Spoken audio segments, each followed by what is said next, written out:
I passed my nightmares check.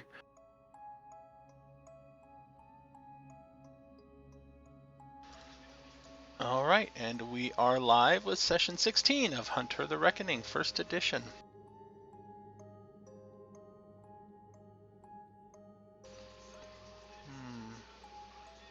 Yay! Without a fourth camera, I have a lot of dead space at the bottom. Oh well. Oh. All right. Who remembers what happened last time? Because it's been a while. It has been a while. Last time was when we were getting over the mind wipe after the fight at Sean's place, I think. So we experienced that, we talked about it, and then we started going out on limbs and doing investigation and trying to. We've got a reasonable idea at this point that the vampires own the police, and then the Walking Dead own the sheriff department. Yeah, roughly. It's something like that. Yeah. And so we were going out, we were discussing, we were making theories and trying to figure out how to piece things together and what we could do about these issues. And we ended with a bunch of like long-term research into various disappearances of people and into trying to figure out what the sheriff's department is up to, and in particular what like a couple of key people at the sheriff's department that we knew were involved in the Walking Dead conspiracy were up to. And don't think we got a ton of actionable intelligence out of that there. Found out Nadia wasn't the one we had the picture of. And also we found out that all these people who've been disappearing, they've been getting some mind whammy put on them. They just like they feel like it's been years since they saw these people that vanished a few months ago. Yeah, that's weird. And during this week, it is now, let's see, we ended, it was Saturday, November 9th.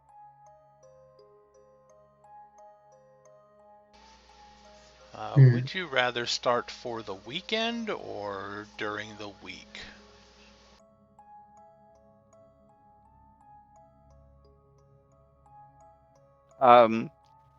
Note, his girlfriend's birthday is November 16th. So he will be doing something for that, I'm sure. Ivy's birthday is November 16th. Okay. So that would be an important date that he's going to take off from all of craziness and go do something romantic. I don't know what. Be a shame if you got attacked by vampires, then. Real shame. No, don't curse it. Do not curse it. What could possibly go wrong? Also, so let's start by, let's do this. We'll start on the 16th. Oh, okay, of course you will. Yeah, leading up to this, the news has been talking about a penumbral lunar eclipse that is going to be taking place on Tuesday the 19th, which is also a full moon.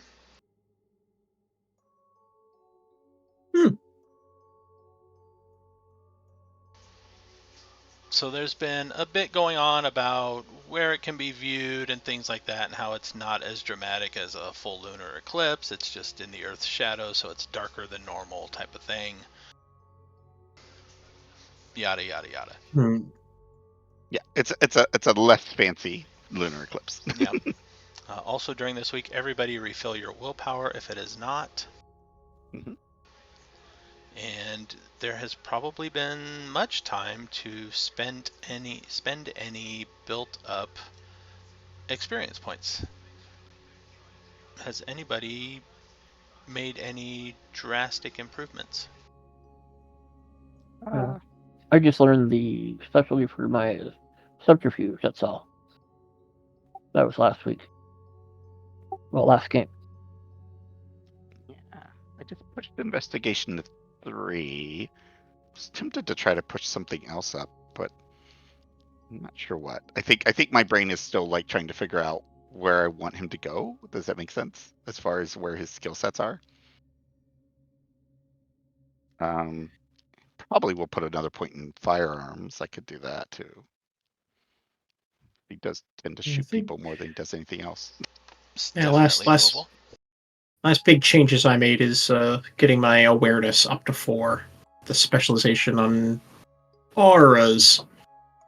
So probably during the eclipse, I'm probably going to be spending that down at the park where the veil is weak, just because I have no evidence for this, but I'm just assuming that's like an especially magical time in one way or another, and if anything weird's going to happen, it's going to be at that park.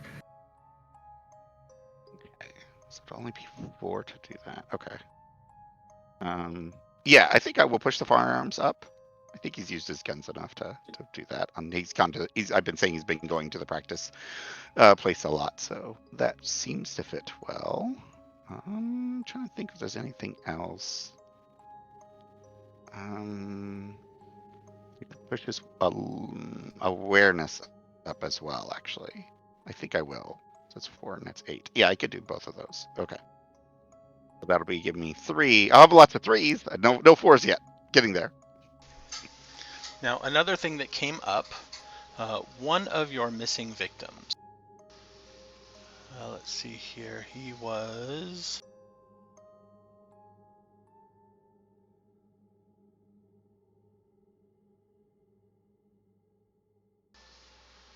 Joshua Kent.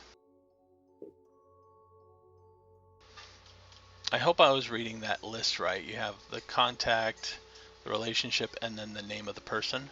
So the last name is the victim. So Joshua Kent, the last person on there, is a golf caddy, a 28-year-old golf caddy he was. So where in town is the golf course? Oh, we haven't actually labeled it, is what you're saying, right? Correct. Um, Hmm. I mean, it's That going to could be be in the over in rich like the neighborhood. area of the tourist district, or Yeah, it's going to be like probably closer to the Crystal Water Parlor. I feel like that's where we're going to probably be. Something I like mean that. that'd be one place. Another idea is maybe if like in the area of the copper mine, if that's been like shut down, if they just got a bunch of extra like cheap land that ended up getting redeveloped. But True. I don't know. I mean, you could stick it up near the tourist district. Seems like the Yeah, I reasonable think place to put it. that's where a lot of the richer people go. Yeah, Anyways, yeah. so. You wouldn't want to have a golf course when you have to drive through the warehouses to get to it. Like Yeah, around somewhere there up there. then? Yeah, between these suburbs, this is where all the rich people live, and they go out to the Crystal Water Parlor and they go out golfing, and this is where they all live. It's all good. There's like some of the suburbs have these very, very rich subdivisions. And that's where they're at. I don't know. It could be an older golf course. You know, the kind that just need a little more maintenance and repair. And it could be like, you know, further down south toward poor areas of town. Yeah. We could even put one over here by the old homes up here. Maybe this is an older, was an old rich district because it was near the coal mines, the coal plants and stuff, where people were getting rich quickly without realizing the negative impacts. And they could have a golf course, but it's smaller, not as well kept. We have 2. Look, we'll have 2 golf courses.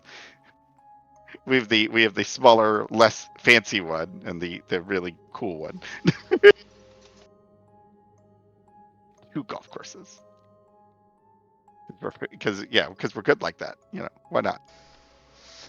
2 Moving golf up courses. in the world. None of them are super fancy. Just one is Probably slightly fancier than the other. I would say the older one is fancier than the other, but in more of a state of disrepair. Hmm. The newer one is kind of landlocked, so they had limited space, so they do their best to try to work with the space they have, but it's like So Yeah, newer one is where like fancy people go to socialize. The older one is where people who like golf go. Yeah. Yeah, I imagine the older one also probably is like a historic thing. Like the buildings are actually labeled historic, so you can't actually do much with them. So they're just you have that group that comes in and does, you can't tear this down, and they're kind of stuck that way because no one they can't really do anything with it. They're all historic buildings. So just slight maintenance done on them, and that's about it, because they can't actually tear them down and create anything new anyways. So All right, so yeah, Joshua Kent was a 28-year-old golf caddy. He was stuff you know. He was Australian.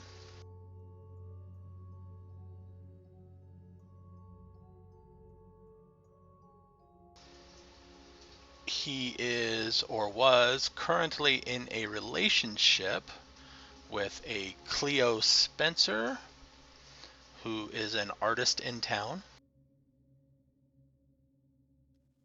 curious question. Does the mind wipe only seem to be the main family, or did it look like Cleo was also mind wiped? Cleo was mind wiped because he lived with Cleo. Oh, they did. Oh, okay. Because he says the brother is the one that was the contact. The brother so. is the contact. The brother also has memory issues. Interesting. Okay.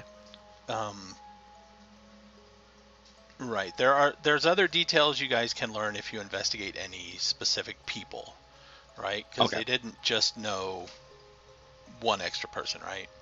Right. But that takes time. Ricardo.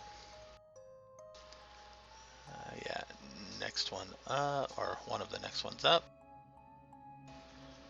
Ricardo was a personal trainer who enjoyed photography, and he also had a Facebook equivalent account going back probably several years, where he was very prolific in spreading fake news and conspiracy theories and all sorts of things like that. That guy could stay missing. Or now, knowing what we know now, how many does he have the conspiracy theories that are just actually true? You know, anything about vampires running the government and things like that? That's great. There's some of those, yes, but there's others too. Okay.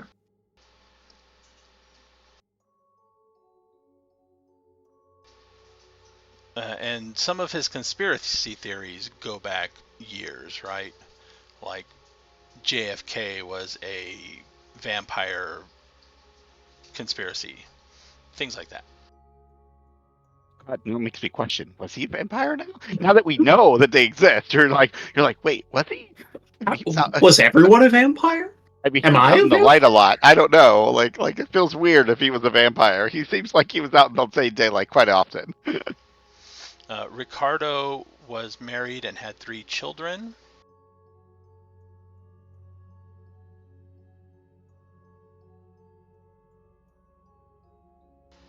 These like adult kids or elementary? What are we looking at there? The children are young. Okay. Oldest one was 4, so they are recent. Okay. And his best friend, the Alicia Carey,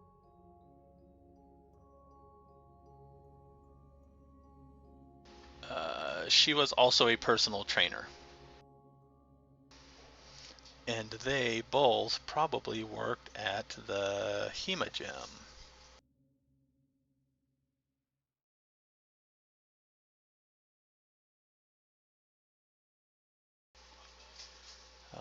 Callan Ramsey.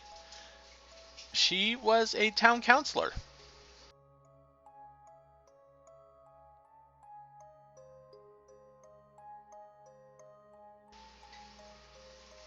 You don't know a whole lot more about her just yet.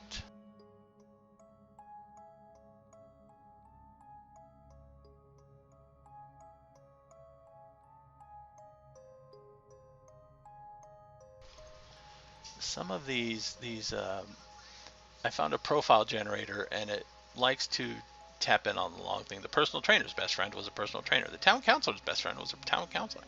It's like, so some of those details I need to edit before we go public with those things. Fair enough. Lillian Benton, she was a 45-year-old middle manager. She was also married. She had older children, but none of them teenagers yet. Rupert McGuire is a former secretary at a law firm. He was going to school in law department interning. Kingsley Fowler was intelligence researcher. He was going to school. His major was more in the intelligence gathering, information, government/law fields, I guess. Not law as in knowing the law, but law focused career.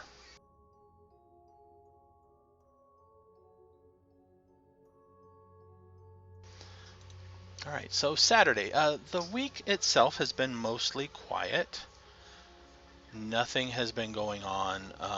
Sean has been out of the apartment since it had a compromised door.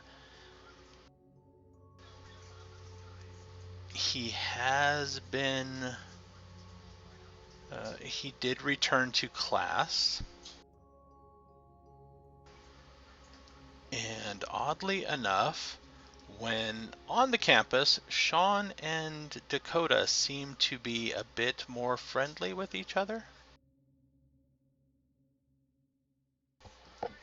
Not like super buddy-buddy, but that underlying tension is not there most of the time. Progress. Okay. So it is a Saturday. We will say Saturday evening. Where Wait, was... Okay, you said we're starting on the 16th, right? Yeah.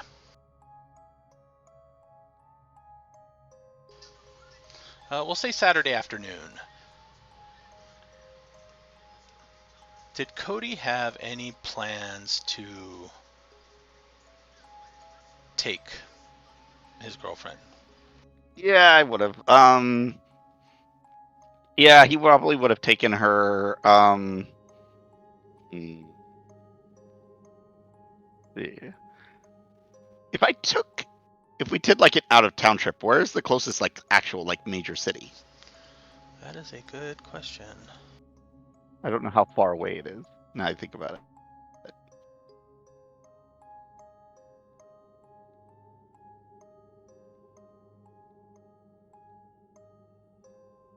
Harrisburg? Warm Springs wouldn't be a major city, I'm assuming.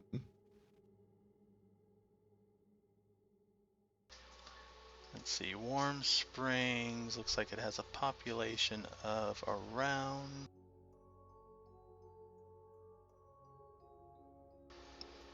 unlisted. Of course. Yeah, so probably small. Covington looks like it might be easier to access because I don't actually have to like we don't have to like go over mountains for it than Harrisburg, but I could be wrong. I don't know. Where are the blue lines? Are they the rivers or something? I don't know where the blue lines They are mostly the mountain ranges, but you're in a mountain range anyways. Yeah. Anyway, okay, yeah. yeah. So no, there's no easy path either way. Gotcha.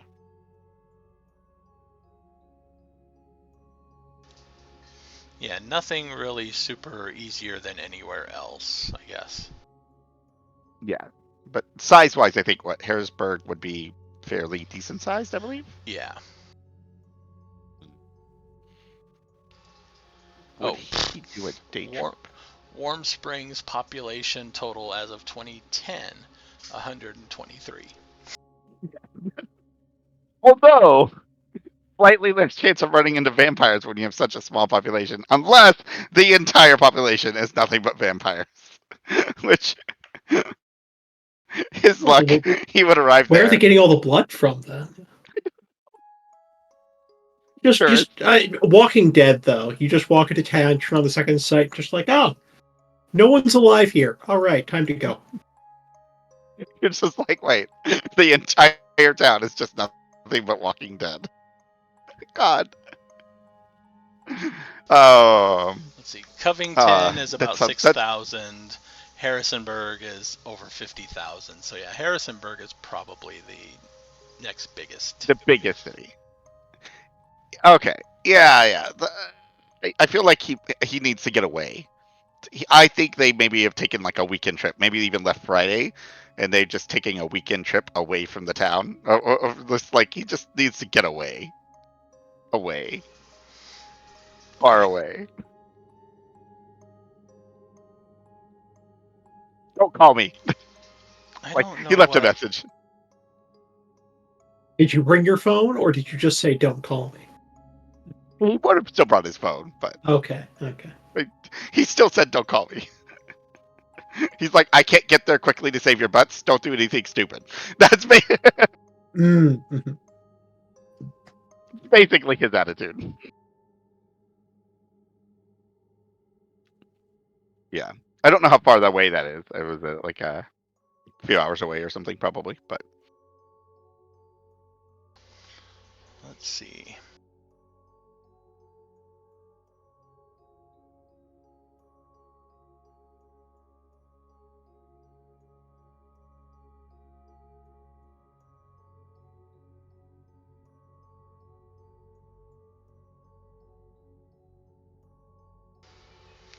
By car, it is about 2 hours. yeah, he'll splurge a bit, get a fancy hotel for although I think they are probably like I don't know what he would do with that one.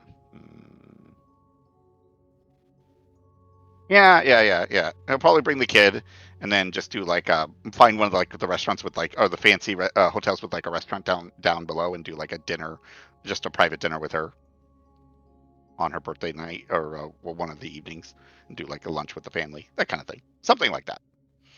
And then they'll do I don't know whatever else is fun things to do in Harrisburg, something we can't really do in our town. There are a few I don't know if they have museums in town. a zoo maybe, something like that. Yeah, that sounds all fun. We'll say Like, they make have a whole a big nice weekend of just really having fun. theater production company There too. you go. Yeah, see, that sounds all fun. Away from whatever craziness might be happening in our town. That's just needed to go away.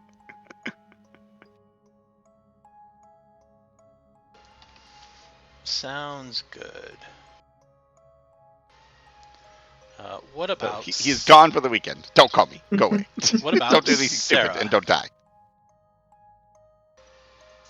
Any weekend plans for Sarah?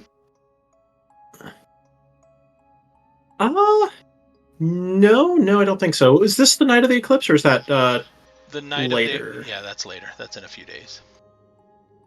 Okay. No, she's spent like this last week going out and talking to a whole lot of people and doing a whole lot of things and also having a job. So if she's probably just gonna plan on sleeping for like 12 hours. Taking a day to relax and recharge before crazy things start happening again. And what about Carl? Carl's probably going to be going from military surplus store to military surplus store, maybe even getting nearby towns, looking for things like Kevlar vests and things like that. Sale on the cheap. Oh yeah, that's right. We were going to look for better armor and stuff. I did forget about that. True. Hopefully, I can find some, Department of Defense rejects and put together some wannabe armor. I love that Department of Defense rejects.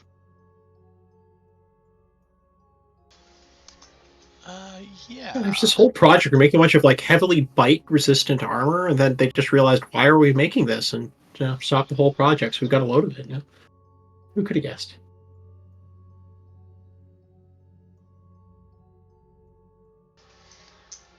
Yeah, I was thinking like probably like a vest or two for each of us, and then on like a maybe tear apart other Kevlar items and like sew them into like sweatpants.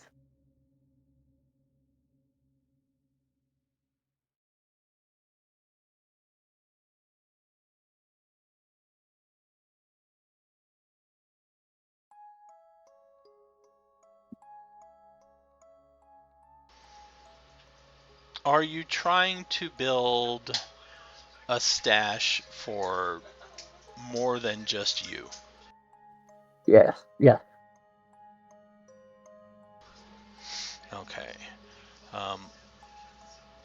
Over the weekend, uh, you can give yourself arsenal at 1 dot.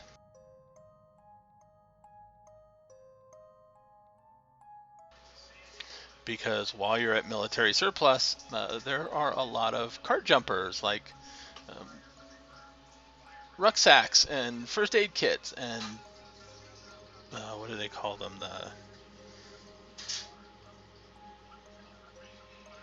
The stupid webbing, weight distribution harnesses and stuff like that. It is not enough to have armor for everybody, but it does have a few weapons that you can determine based on the rating 1 arsenal background. But you do find 1 Kevlar vest for yourself and or an armored t-shirt. T-shirt for now. Yeah, the t-shirt is 2 with 1 penalty. The Kevlar vest is 3 with 1 penalty. The armor rating will be the same whether you're putting some in pants and stuff like that. Yeah, this is not going to be like just like a one-day project. I'll be doing this over time, building up sets.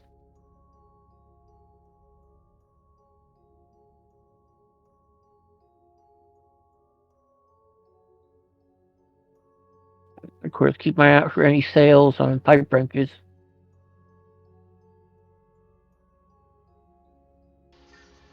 There's probably always sales on pipe wrenches. You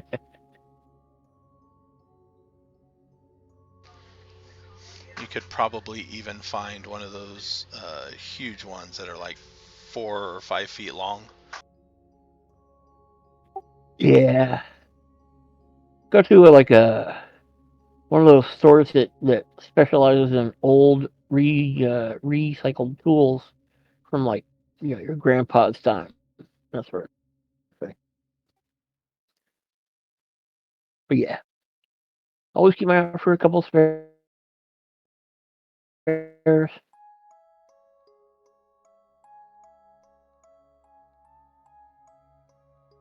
And of course, while I'm there, practice my 2 new skills. No, I wasn't following you.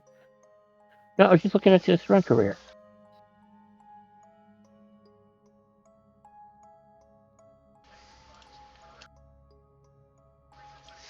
There in chat, 60 inches long, a 5-foot long pipe wrench.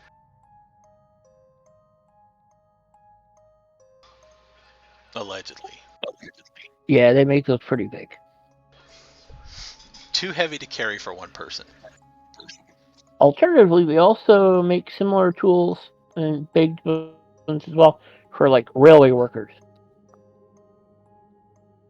The only difference, of course, those are a little harder to explain if you're caught with one in public. Yeah.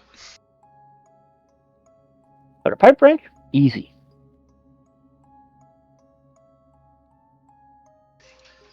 It's all about the leverage. So the weekend...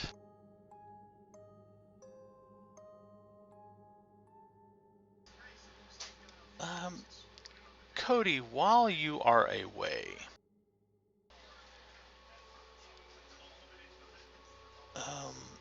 a couple times, trying to figure out how to word this.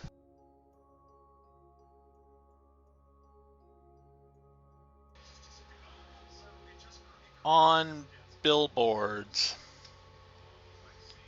as you are traveling, the message seems to change. The warning is let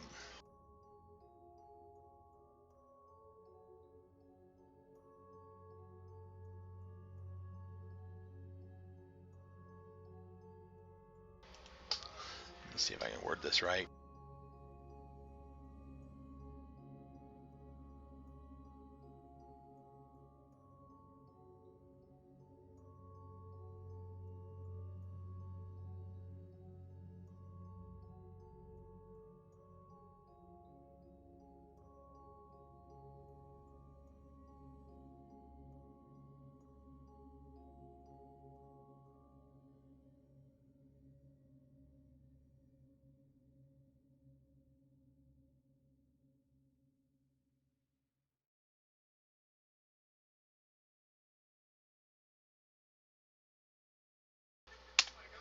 There.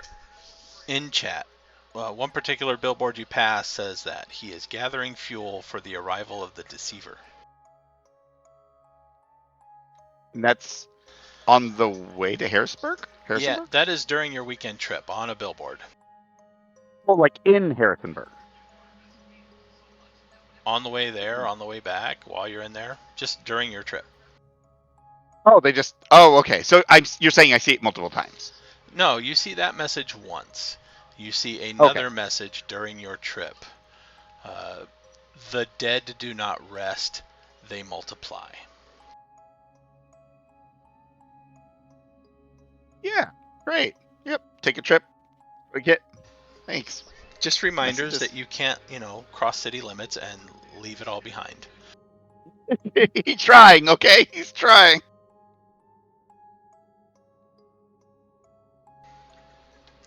Sarah, during your weekend,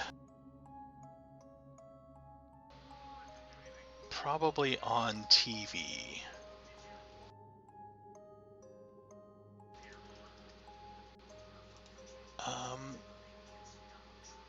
so late one night, you're probably dozing off with the television on, and it goes static, black and white, with a little bit of snow, and you are shown a basically replay of the night when they tried to storm Sean's apartment.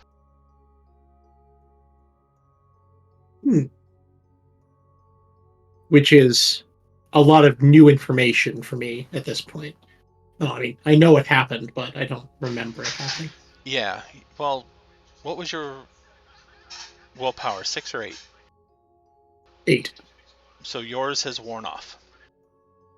Ah, okay, so I can remember it now. You can remember the things that happened. One of the people that were gathered, and that clicks into place because you have been doing some research, probably alongside Cody. One of the people that were with that mob happened to be Kingsley Fowler, one of your missing college students. Hey. And it only clicks into place because you are watching you're seeing this replay on the television set while you're in this half state of dozing off. And yeah, I mean, I was the one who did the research, and then I handed all my notes over to Cody to actually do like the investigation. So yeah, and okay, so that is, well, that confirms you're on the right track there.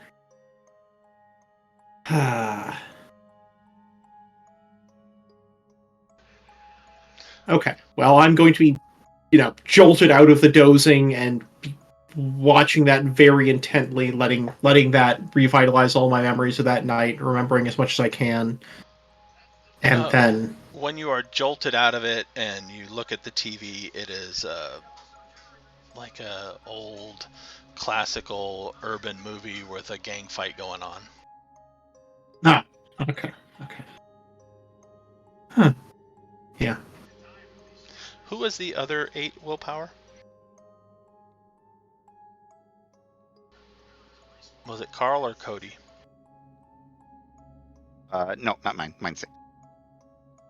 I think it was mine. So yeah, around this time that whole event is starting to flash back into memory now. You remember the incident, you remember the cleanup, you remember the police showing up, you remember the one person talking to you that you shouldn't be trying to remember it. You remember that you had touched somebody and left a trail and then had forgotten about it.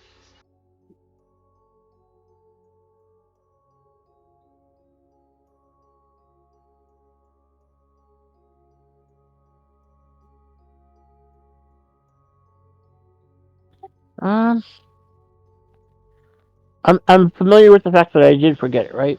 Yes. You are aware Okay. that you were caused to forget it.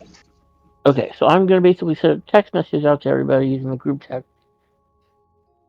You made us forget, and then I'm going to write a short synopsis of the events that happened. And then hit send.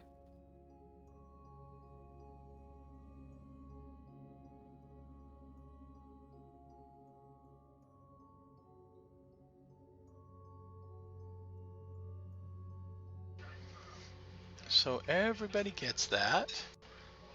Assuming your phones are on and you are receiving messages.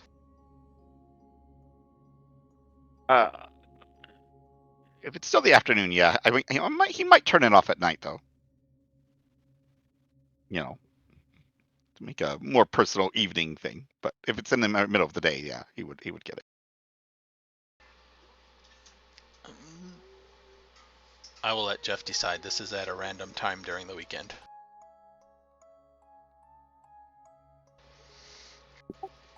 Probably would have sent it in the morning. Okay. What a nice way to wake up.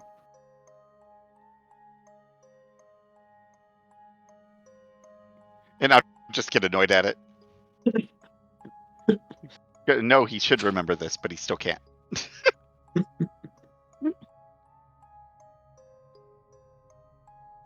I imagine he's gotten like obsessed over those notes he wrote that night, still trying to figure out what the hell they meant. Like he's just like every single day he's like looking at them going, I wrote this for a reason. What was it? Probably. Yeah, he absolutely got obsessed with those notes. And now you are finding out that somebody else remembers what you don't. Oh god, it's gonna be killer for him. It's absolutely gonna drive him insane. Strong motivation to raise that willpower. Oh, maybe that's what I was trying to. Oops, maybe that's why I was saving those points. Raising willpower is really expensive after character creation, though. There's it. At least compared to like raising skills, I think. But... Oh, it's current yes rating. and no. Early skills it would be, but yeah, like later skills, no, I would imagine. Okay, so it would actually cost me 6 to boost my willpower. Okay, I can't now because I burned a whole lot on my other stuff, but that's okay.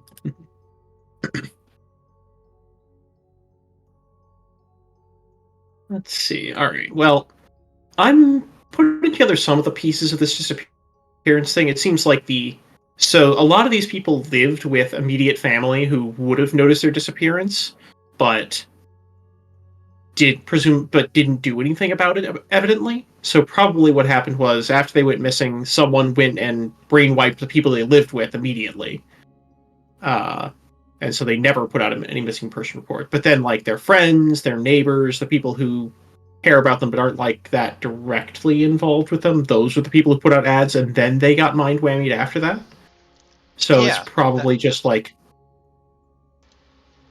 That seems to be the pattern. The person that put out the reports was not necessarily the immediate family or home or roommate or whatever. Right, okay. And these things, these disappearances, they weren't like... there wasn't like any like police report or anything that was published about them being missing. No ads about that or anything. It was just like the personal ads that showed up about them. Right. Okay. No explanation as to why. You're free to presume whatever you wish about that. Yeah. I'm just trying to figure out some way to potentially, like, head this off. Like, if we can find out that someone disappeared and then before they get to the find out someone disappeared and then get to the people before they mind wipe them and, set an ambush, catch whoever's doing it, brutally murder them and bury them in a ditch, something like that. That'd be good. But then that leads to the problem of how do we identify one of these missing people before they do? Which seems difficult.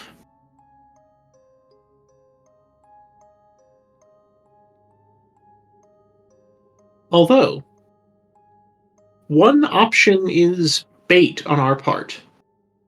If we just look at one of these that's not too long ago, then we just put our own ad out and say, hey, has anyone seen so-and-so? They've been missing for a while. If you have any information, come to this address, and then just wait there with the pipe wrench. I don't know. These are some plans I'll start, like, working out over the weekend, but probably won't be acting on them until Cody's back and we can talk them over.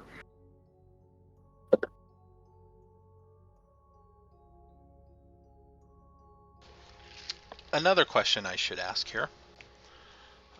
Is anybody spending time, does anybody want a background increase that they have been or want to spend time working towards? Or a new background, I should say. Let's see.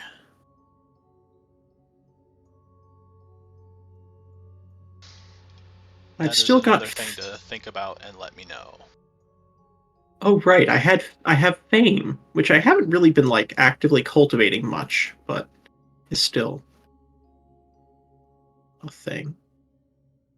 I also have bystanders, which I think I've been, like, vaguely talking to those people every once in a while. Some of the other people who saw things at the Civil War reenactment, but I don't know, hasn't really come up.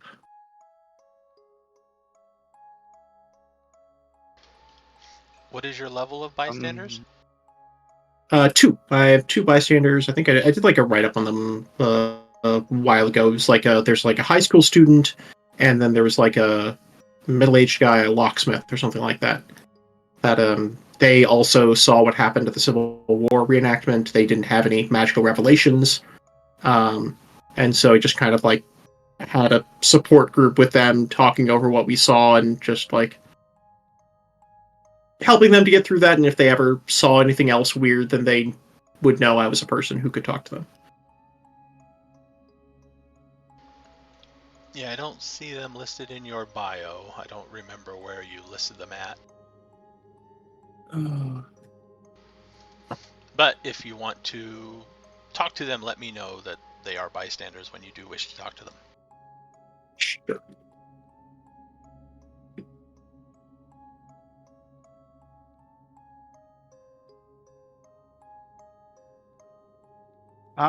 Mine. Yeah, well, maybe contacts, but my contacts are 1 now. And that was just for, like, random people that he's helped, basically, who might, give him help him with information or something. I think that's all I made it out to be. And then there was, like, a specific one. But wait, was that his personal assistant? Was that what the one, right? I think the major contact was the detective. No, because I didn't know him till later. I met him during the game. Because wait, what does 1 mean? Or does it 1 mean like you get 1, like, person that's trusted and you that's get sort of it? 1 major contact and a handful of minor ones. Major contacts have some degree of standing within their field. All right. The major contact is his lawyer. Okay. Yeah, that was his lawyer. Yeah. So, I picked allies I picked the allies, and that is my friend. Okay. Yeah. Okay. So, yeah. So if I get another, would it give me one more contact? Basically, is that all that means? Yeah, contact would give you 2 major contacts and a few minor ones scattered throughout the area. Huh? So picking up another person. Mm-hmm. Yeah, he could potentially cultivate the contact with the police, with the officer. I think that's something he wouldn't mind doing. Since number one, the guy seems human as far as he's aware, at least, and we're lacking contacts as humans. Oh yeah, they're on the Google Doc I posted for my character background a while ago. I have them labeled as innocent instead of bystanders for whatever reason, but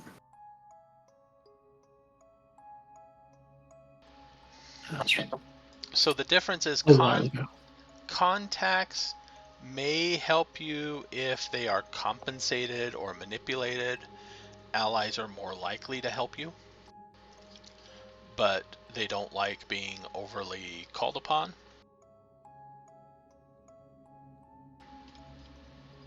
So depending I have on, a 2 in contact. Depending on if you want can't do that, echo. If you want the detective to be an ally or a contact, he can be either.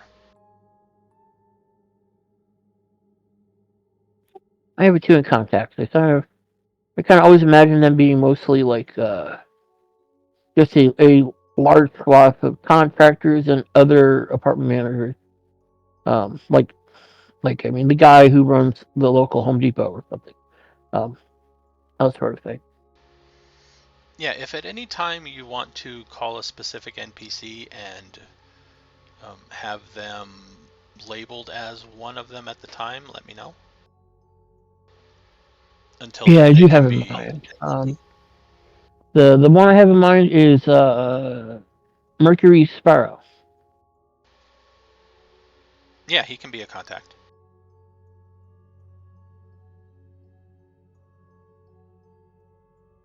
Yeah, and my contact was the lawyer, and then my ally was, my brain just turned off. Cheryl was the ally because she's the one that would actually help him out willingly and stuff in situations. But allies don't necessarily have to know about like the crazy stuff we do, right? Neither of them know about it. Okay, got it. Yeah, so because Cheryl is the one that, even though she works for me she she's more of the boss than I am. I just it's like my name on the paperwork, but she does all the actual paperwork. But she's definitely more willing to assist in situations than the lawyer. The lawyer's just doing it because he's getting paid. Yeah, if you want an ally or contact that knows what you are, that would be a bystander. Okay, gotcha. So technically an ally could turn into a bystander if things go weird? Yeah. Okay. Interesting. In the right situation. Right. But yeah, I would I would work on Detective Glenn and, just improve my professional working relationship with him, offer my assistance with cases if necessary, that sort of thing, and just to improve my overall relationship with him, sort of thing, Yeah, that's fine. Swapping, like I said, swapping a contact to an ally or vice versa isn't going to take a whole lot of work towards, I guess. Depending on, their own, who they are and stuff. Yeah. Makes sense. It occurs to me one thing I should probably do is the guy who sent us the picture of one we thought was Nadia. I should probably start list him, change him over to being a bystander. Not necessarily an ally, but just like make him aware of the weird supernatural things. Just have him keep an eye out for me. That would be a good person to do for that. Okay. That will take some work because that has to be done delicately.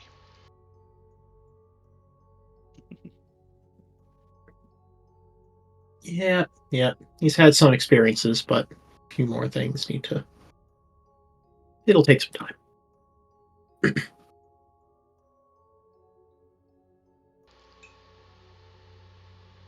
So yeah, I just want to touch on that because you guys have had time to boost certain backgrounds if applicable. So I wanted to find that out too. Yeah. One thing I will toss out probably before I go out of town is to consider, based on the information that we've gathered, how much to share with our vampire friends, since we are exchanging information apparently at the moment. Exchanging. Hey, they did give us some information. What do they tell us again? They gave us Nadia's name, I think, right? No, there was information she sent us. I remember who it was. they gave you information that somebody on the police force worked for her or worked for them, and that was the one likely that had cleaned up your mess that night.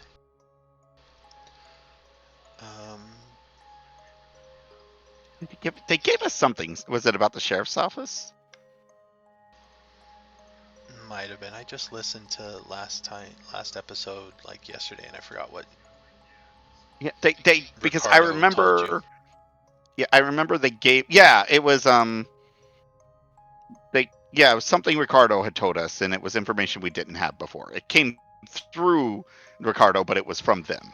Yeah. So I remember what it was, but it was something we did not know. I do remember that it was something we did not know.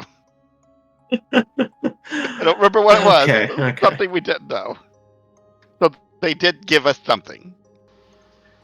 No, Nadia came from Daniel Myers giving vague descriptions of the lady in the photo to people at multiple places, and somebody latched onto it. It's like, hey, yes, this lady fits that description. Yeah, okay, that's where the name. So wait a minute. We actually don't have any connection between Nadia and anything weird that's happened. Correct. Do we? Okay, that was just bad description leading to getting a connection, but that actually that was not the person in the photo. We haven't tied her to any murder scenes or supernatural scenes. She's just works with the sheriff. At some time she worked near the courthouse, not even with the sheriff. She was a clerk at the courthouse that ran, documents around or whatever.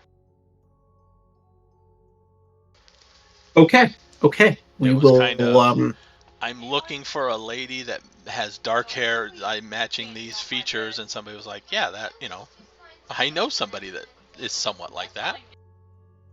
Sure. Yep. All right. Okay. We will leave that thread untethered, I think. And turns out she's really the big bad vampire that we're after the whole time. We're just ignoring her. Yes. She's the evil vampire in charge.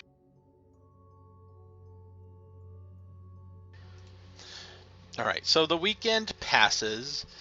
You guys get any of the equipment you were looking for, things like that.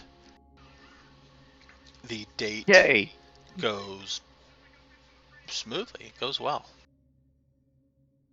Sweet. Who watched the daughter while you guys were out, or did she go with you? She went with us. Okay.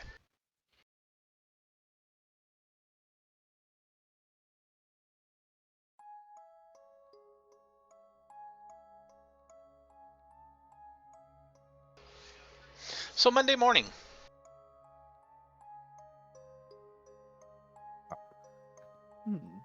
Odie is refreshed. He's good weekend. Only a couple of few crazy messages, but nothing crazy. That's okay. He'll take that. He doesn't know what the messages are for, but he's like, overall, it wasn't bad. Nothing crazy happened. He's okay with this. Monday morning, there is a message.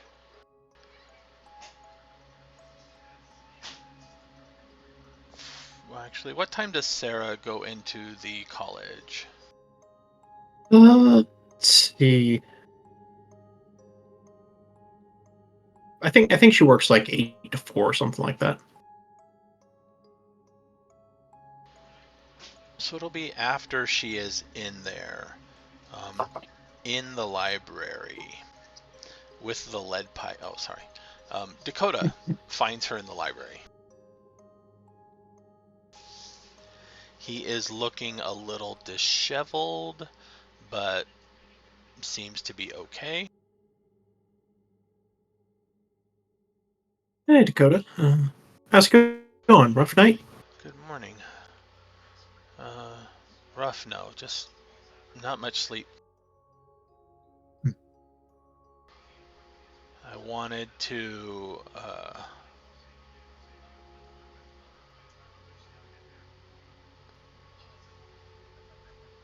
yeah, I don't think I really knew you last month around this time. The next few nights may be problematic. Um, Not for me. I'm okay with that, but others like to mimic. And he stops and it's like trying to find the word. Um, our condition, I guess. Mm. I think I get But what also you're getting there, but on the full moon, um, if there was anything you wished to investigate around the park, it would probably be a good time. yes, I thought so. Is there any preparation you would recommend for that kind of thing, or? He shrugs. I don't know of any preparation that would help you. I only know your way of doing things, and I don't think your way works for me. Now, I might be able to uh, take you with me. I wouldn't necessarily advise it because you would be vulnerable there.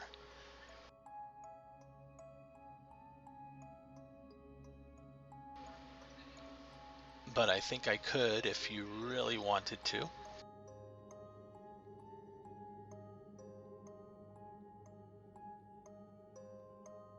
Sarah's going to be thinking about this for a good long minute here, and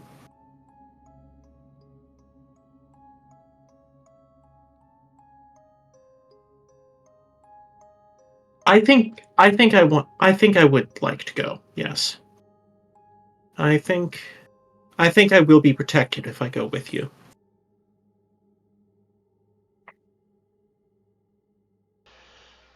If you think so.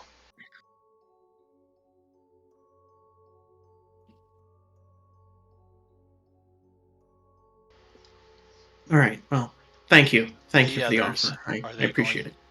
are the others going to be there? That I don't know about. I can check with them, but this has kind of been a personal project of mine more than a team effort. There are other matters to be that they've been attending to as well. He nods. Um, if they do show up for whatever reason, warn them that there's always a slight chance something might slip through.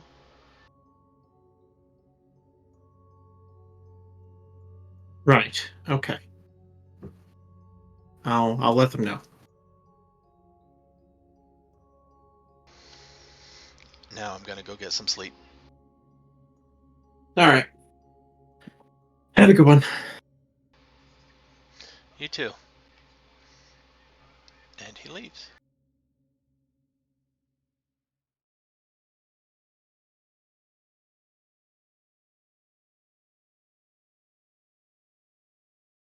All right. I think I'll just send like a text message to the others, something along the lines of just like on the. I spoke to Dakota on the night of the full moon. Something might happen at the park. I'm going to be there with him investigating. You might want to be there in case something bad happens, but there's nothing definite.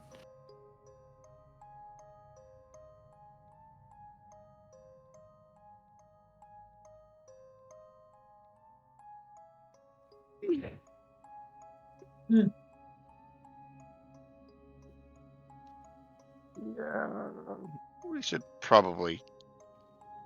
Don't think we have anything actively going on anyway, so why not? Sounds fun.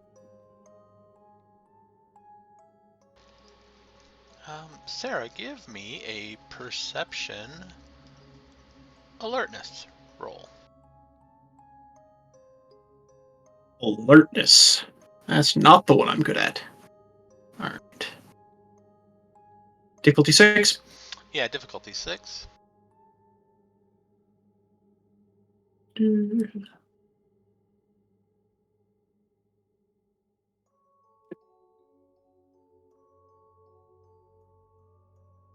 That's going to be a botch. That is going to be a botch. Okay.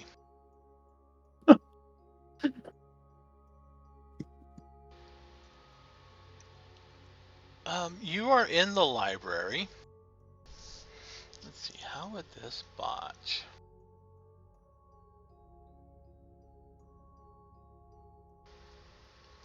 How do you spectacularly or catastrophically not notice a rather urgent and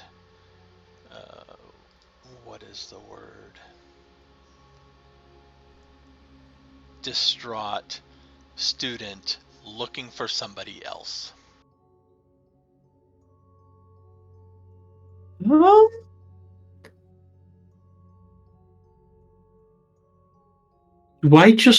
I notice them and then point them in exactly the wrong direction because I just completely misunderstand what they're doing? Or do I just not notice them at all completely? You interact with them somehow, but yeah, you do not notice what their purpose, I guess. Mm. They ask me like, "Where's have you seen so and so?" And I just, oh yeah, I know them. They're supposed to be in like this class right now. I just assume they're like late to class or something like that, and brush them off. And students making it the end of the world every time something weird happens. Okay. Yeah, so this student, as Dakota is leaving, you turn around and there is a young lady there. Seems to be in a slight panic, probably made up. You know, college students these days, everything is the end of the world. Asking about a Virginia Dinsmore. And you know that, or are pretty sure that that name belongs in a certain class that is going on at the moment. And you imply that, yeah, you saw her just there a few minutes ago. And the student gets very, very relieved and starts to run in that direction.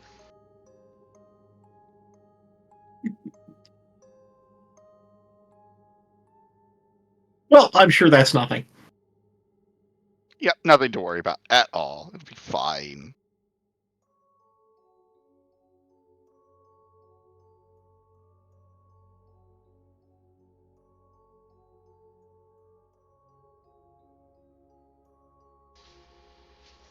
Nothing at all to worry about. All right. What about Cody now? Monday morning, what is going on in Cody's life?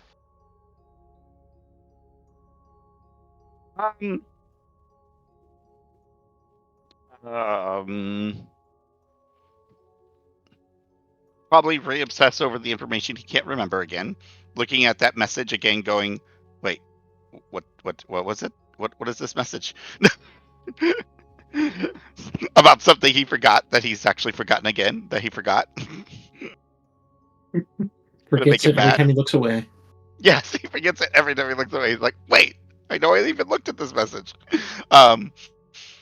But I think he'll just sit there and kind of like, I think today will be like sort of compile all the information he's gotten about the missing people, and do, like one of those boards of like connections and dates and timelines and all that kind of thing, go full conspiracy level on it, that kind of thing. So, and writing crazy notes about whatever nonsense he wants to connect it with. And then eventually, clean his guns, make sure they're prepped for, full moon stuff, just in case he has to shoot somebody. Not sure if there's anything else he would do at the moment. When is the full moon thing? Is that tonight or Tuesday, tomorrow night? Tuesday. So tomorrow night. Tonight will be mostly full, but the eclipse itself is tomorrow night. Okay. So tomorrow night is the one that he said that we should be concerned about. Okay. I would suggest that we have a meeting then either today or early tomorrow to discuss what the plan is about this and what preparations we would make and things like that. So I would call a meeting either today or tomorrow, whichever is the most convenient for said people.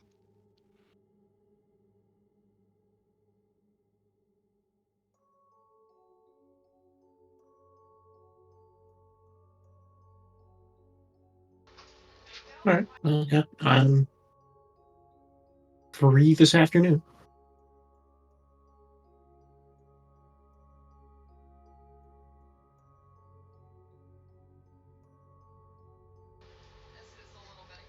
Does anybody have anything to do before said meeting?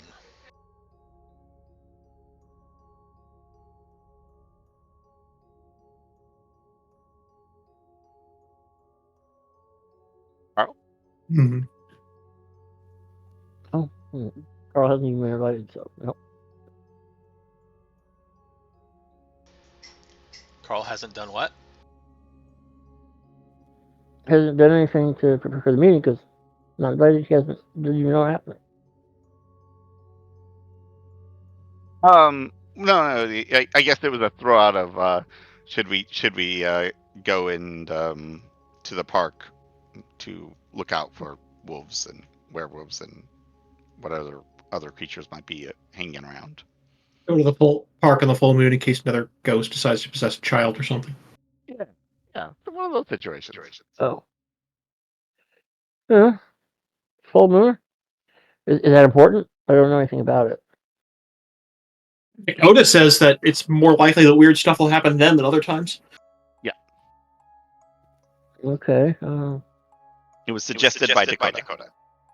I guess it makes sense. Do you want us to like bring like salt or like holy water or something? Well, I threw out the fact that we should have a meeting first. That way we can discuss what we need. That's all I'm suggesting is that we go to a meeting. We sit down and meet so we can discuss what do we do. What do we bring? That's all he's suggesting at this point. You can get free later tonight, sure.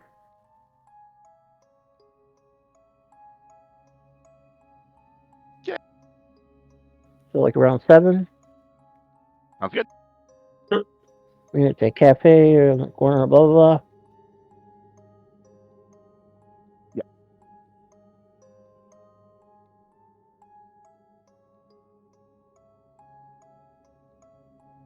Sounds good. Go back to recarpeting Mrs. Peterson's bedroom.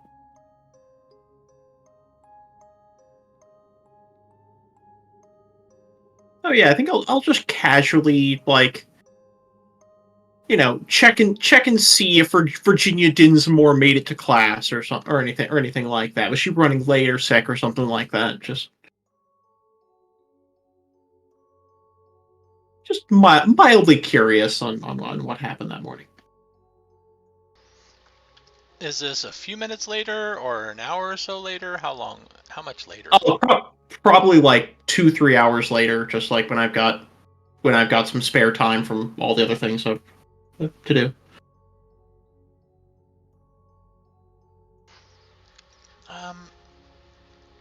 You probably find the professor that taught that Mhm. class. Say in the faculty break room. As you walk in there, that professor is talking to somebody else. Yeah, and then I had to have somebody escort her to the nurse. She just broke down. Oh, to the nurse? I don't know what's What going. happened? Oh, young lady burst into the room this morning looking for Virginia. She wasn't there, and she had a nervous breakdown there on the spot. Oh, Virginia's out? Did she call in sick or anything? Or No. Okay. Well, I think I may have given some wrong directions. All right. Well, thank you. And at that point, I think Sarah's going to be a little more concerned, and is then going to go into the student records and check where's Virginia staying? Is she on campus or house nearby?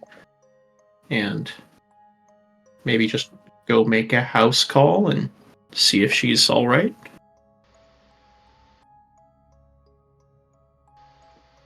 She...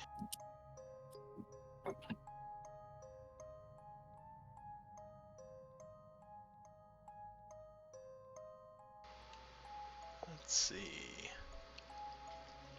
I don't know if there would necessarily be dorms on here, but there is some registered student housing. So she lives on campus.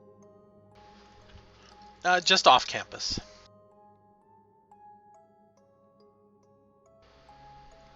Probably in this area here. All right. Well, I'll take a walk out there and check in. She's probably just sick and forgot to let anyone know that she wasn't coming to class or something like that. So but let's just check in on her because we got a nice small town. We take care of each other here. So this is the service you expect from the college. You can easily find her apartment. Not the biggest or the greatest, but affordable for students. Mm-hmm. Mm-hmm. Nothing seems out of the ordinary from the outside. Knock on the door. There is no answer.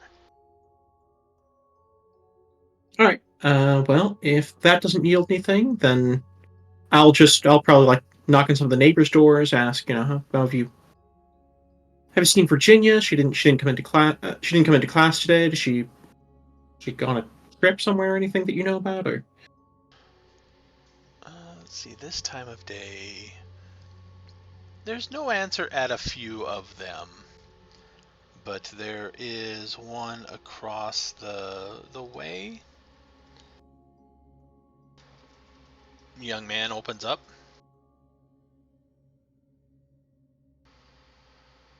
hey, sorry, what was that? Virginia? Yeah, Virginia. She lives right there across the hall. Looks like such and such. Oh. Yeah. What'd you want to know? I think I've seen her around a few times. Oh, I was just wondering. She didn't show up to class today, and she didn't call in or anything like that. So I was just making sure she was all right or didn't have any family emergencies or anything. Did you know her know her at all, or have you seen her today or anything like that? No, I don't know her. I've seen her a few times. Not today. There was this morning. I guess her roommate, maybe? There was some screaming in that direction. It might have been that apartment. I don't know. Screaming. Okay. Well, thank you.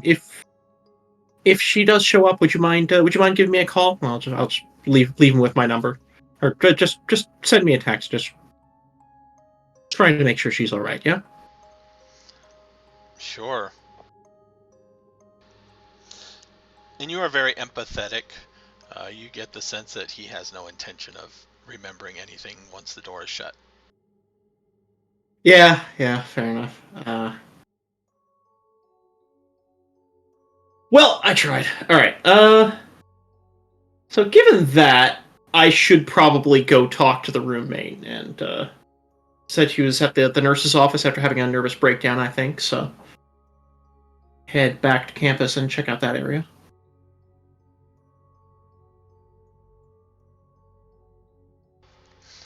You do so. And they have somebody sleeping in one of the beds. Right. In a side room. Okay. Don't want to wake her up. I'll check with the nurse or whoever's keeping an eye on things around here, and just that that's Virginia's roommate. Oh, is that who she is? Well, It's Jane. Jane. Name does not ring a Okay. bell to you, but Okay. Yeah, lots of people. And this is this the woman that was that ran into briefly this morning? yes. Okay.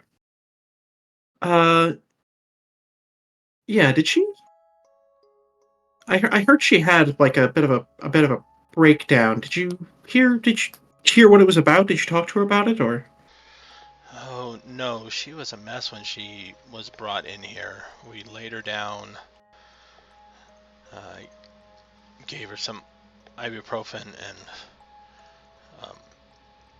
just in case, and she fell asleep not long after. She kept muttering something.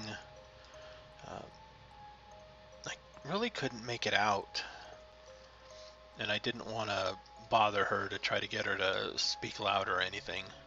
Figured once she wakes up, maybe everything will be okay.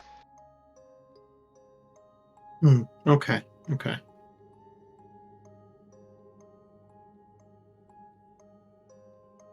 Well, when she does wake up, could you give me a call? I'm trying to find her roommate, and just checking up on her. And I'd like to talk to her about it if I could. Sure.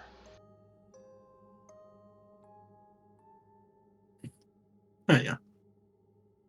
Go ahead and leave my number for a call there, and then probably.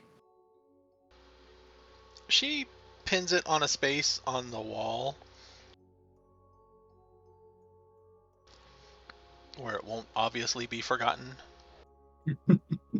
She might actually try to contact me, unlike some people. All right. Well.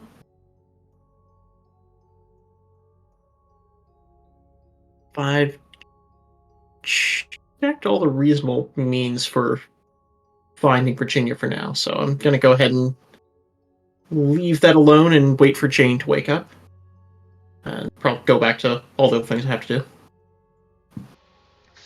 So is a meeting going to be set up before the park?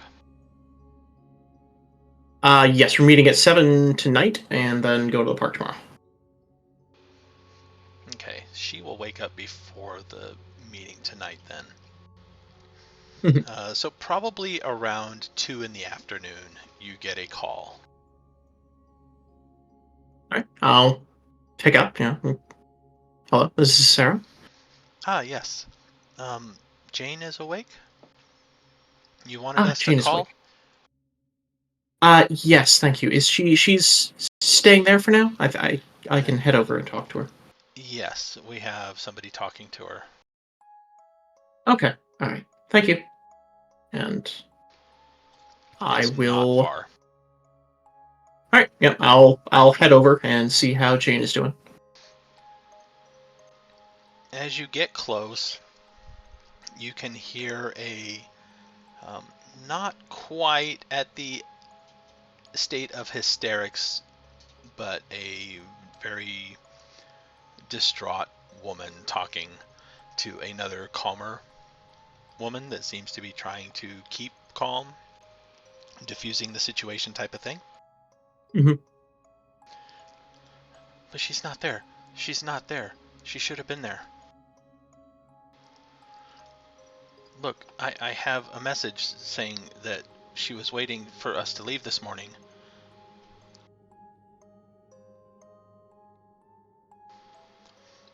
And that's when you walk in. The nurse that was outside meets you, knocks on the door, Mhm. opens it up. Miss Conway wanted to speak with you? Yes. Hi, Jane. Yeah, go Jane, right? ahead. You told me you saw her. You told me she was here. I I'm I would like to apologize. I knew her class schedule. I knew where she was supposed to be, but he wasn't there, and I've been trying to find her since. Um, could you let me? Could please tell me what happened? I'm interested in whether or not Virginia is okay.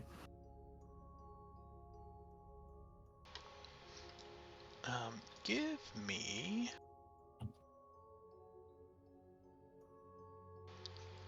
Actually, no. How open are you having this conversation? Because there are other people here. Um, I mean, so far I don't have any reason to think there's anything supernatural going on here. Okay. So I'm kind of just treating this as a panicking student for now.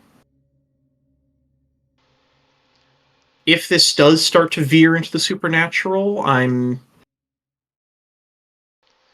probably going to try to I'm probably going to try to like insinuate to Jane in some way that I'm going to try to get the message across to her subtly without to other people the idea that, I believe you. Let's talk about this. Act normal, so they'll act normal enough that they'll let you leave, so you can talk to me privately. But So the story that starts is that she was out with friends and Virginia. They went for dinner and they were going to go to a movie. And at some point, she got up to use the restroom before the movie started, and then sent a message saying that she was not feeling well. She was going to go home. She would, you know, make sure I wake up in time for class tomorrow morning, type of thing. She shows you her message, text message. okay. And when I woke up, she wasn't there.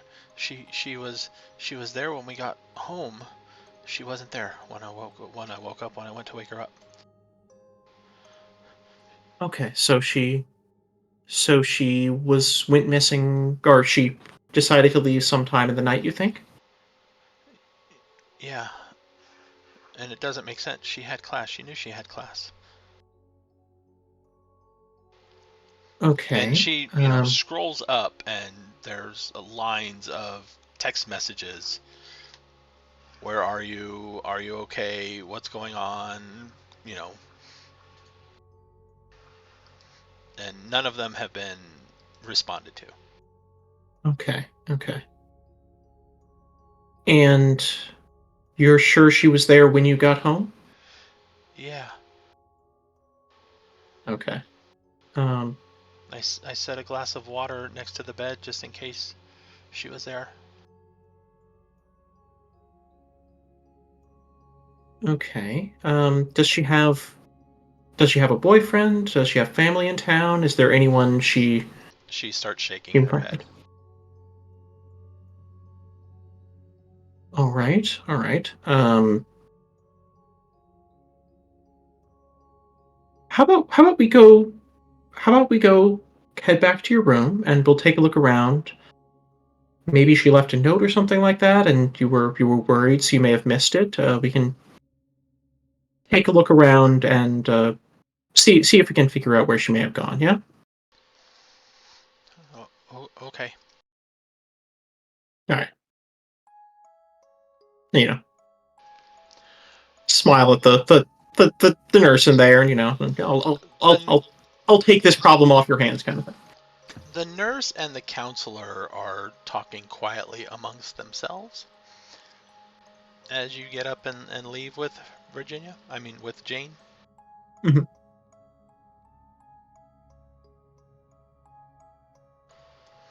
Yeah, she leads you back to her apartment. All right. Yeah. Go in. Take a look around. Any sign of disturbance? Any note pinned to the fridge? Any No notes Did pinned she to the fridge. No signs of disturbance, really. Um, did and she have a do they have like a key bowl or anything like that? Or Virginia's keys missing or anything like that? Is her phone here? I will say yes, they have a place for the keys. Her keys are not there. Her phone is not there. Um,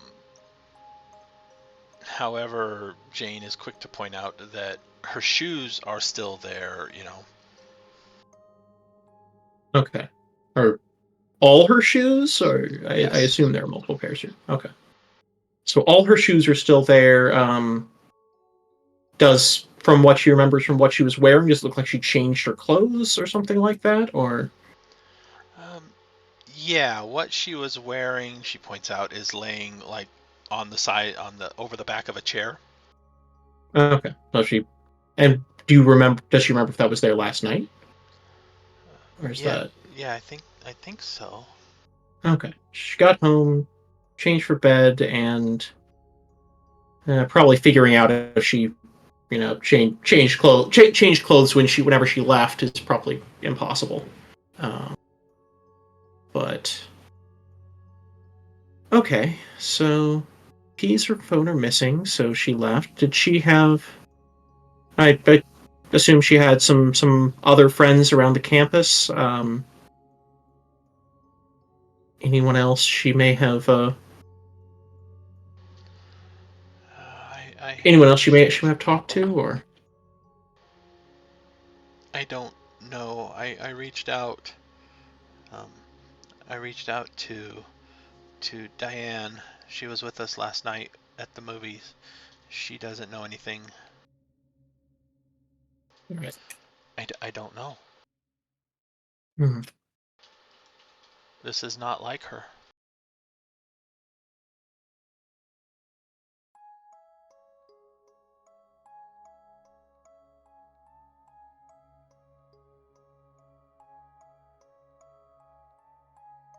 Hmm. All right. So just to double check on the locations of things. So this is all in like the police's territory, right? Yes, let's see here. Okay. It's like just on the border. Okay. And the movie theater she's talking about is something like in the old downtown, I'm guessing. Yeah, the or over here. Oh, okay. So over across town. Yep, across town. All right. Did she have a car or? No. Okay. So she would have taken the bus or something like that. Yeah, probably.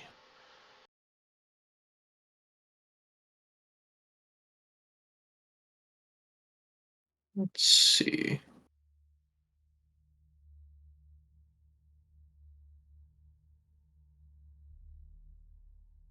All right.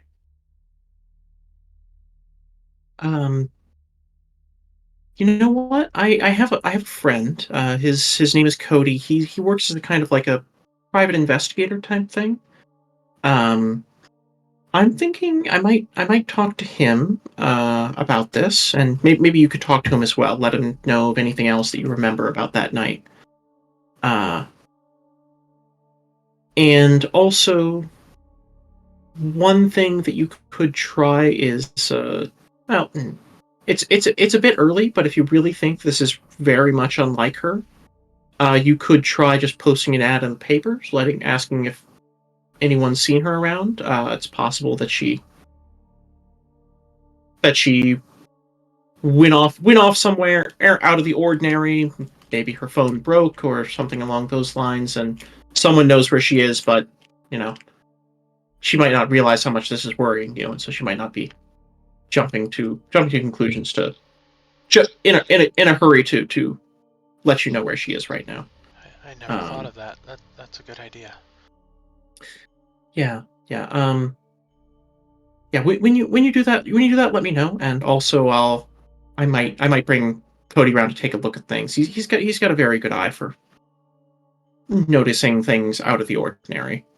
Uh, yeah, yeah. If that's all right with you, of course. Yeah. I think I'll go down to the um.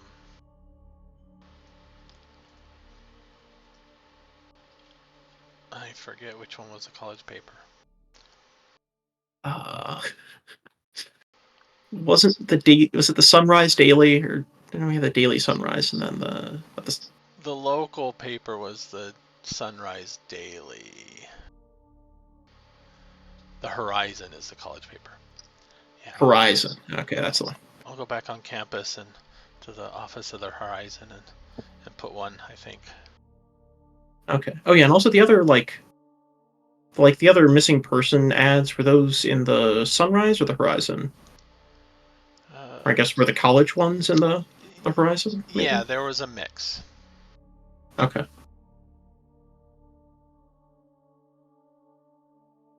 Okay.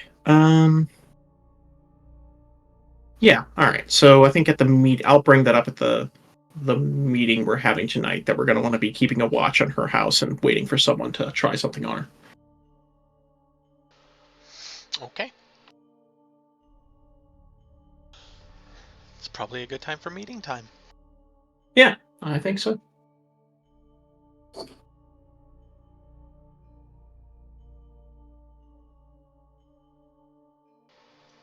The trap has Yay. been baited. Without telling anyone. Good job. I'm about to tell you. We had a meeting in half an hour. I mean, if they were, I'm assuming that they need to see the ad in order to act, unless they're just in the newspaper offices, which maybe. But I feel like if they were, then these ads just wouldn't get published in the first place. That is a safe assumption. The ads have been published once. Yeah. So it's not just like as soon as they report it, they get the mind whammy. It's they get republished, someone looks at the newspaper and decides to go put the mind whammy on them. So we have until at least tomorrow before this gets sprung. And there is no real way of telling how long between the events happened. There really is not.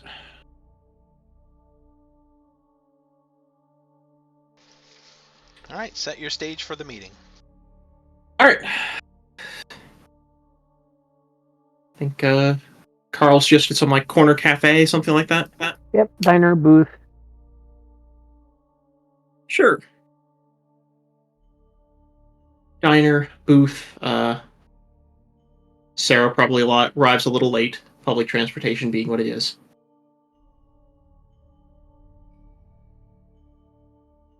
Yeah, I'm on time, sort of. Right. Okay. Well, plans for the eclipse tomorrow. Yeah, like I mentioned, I spoke to Dakota, and tomorrow is a night for strange things to happen with the spirit world. And Okay. But no idea about what. no, it's from what I understand, it's quite mysterious and quite unpredictable. So Okay. perhaps and ghosts will come out and try to possess people again, or perhaps it'll be nothing at all and we'll just be in the park for nothing. Um, he offered to take me with him. Where? To Jamaica? no, to the spirit world. I'm pretty sure. He said it would Why be is he going dangerous. there? And, Why is he going there? to see what's going on, I believe. See what there is to be concerned about investigating. And I'm gonna try going with him. I think I'll be kept safe. He like lives here and stuff, right? He lives and works on this world, right? Sorry, what? But he like lives in this world, right? And he works in this world, does whatever he does in this world. Like, why is he going to the spirit world? Why is it? Does he have like some sort of like goal, or he learn something there that he can only get in there, or what? I'm not sure exactly what his goals are. You can ask him if you like. I think he said he's got like some sort of affinity with the spirit world or something. I'm not quite sure, but I vaguely remember this. Did he indicate he'd ever been there before? Yes, he went once while we were nearby. Well, he's been there once already. I guess he knows what it's like there. Okay. Yeah, he's responsible for keeping the balance, is what he's told me, and so that's part of his duty. There's a balance. You're right. Right. Besides that, I have something possibly more urgent, and I'm not sure what's going to come of it. There was a student went missing today. I'm not certain that it's any of our business that she went missing exactly, but her roommate was convinced this was not at all like her, not something she would normally do. She would have left some kind of indication or message of what happened, and she Any did mental not. shenanigans? Not on the roommate so far. Okay. The roommate was extremely panicked and very concerned. And I'm going to use her as bait. I mentioned that I might have my friend, the private investigator, take a look into some things, and I also mentioned that perhaps she should request an ad in the school paper asking about if anyone had seen her roommate. I suspect that after she publishes that ad, if there is anything supernatural about the disappearance of her roommate, then someone is going to come and try to change her mind about that and convince her that her roommate has been gone for years. I would like to try and catch whoever tries to do that, which means probably a stakeout. It's not going to be the most fun and may make things complicated, especially with the full moon tomorrow, but it could be one of our very few opportunities to catch whoever has been doing this before they clean up all the evidence.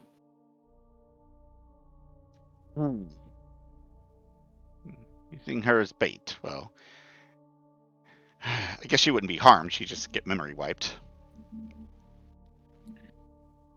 Yeah. Just forget her roommate never mattered to her.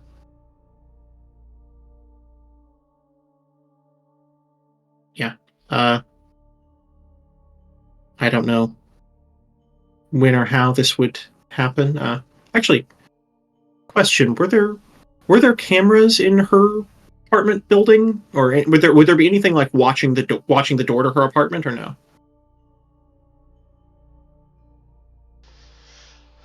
Give me a wits plus.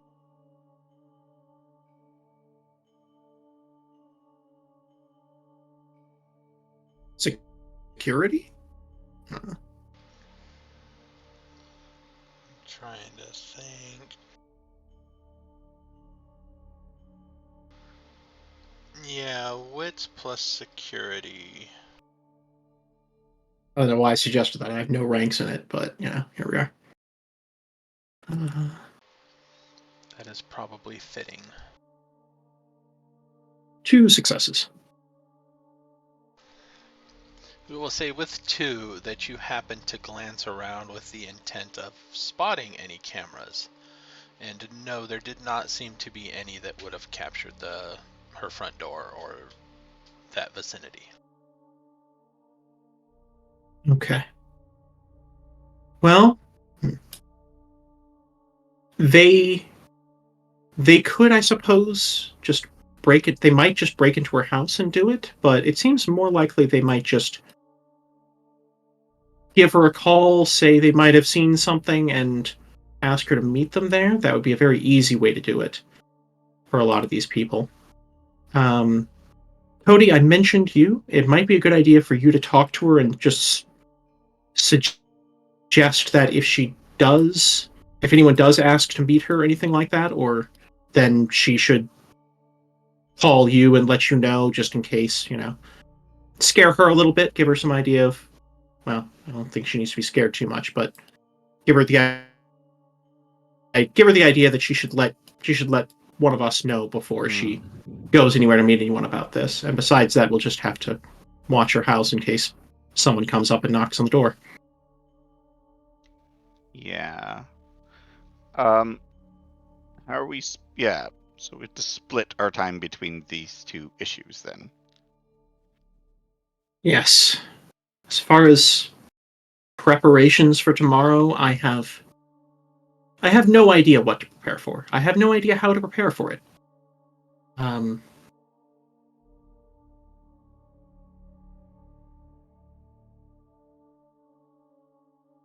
I don't know if weapons are of any particular use, or if they'll just get in the way, or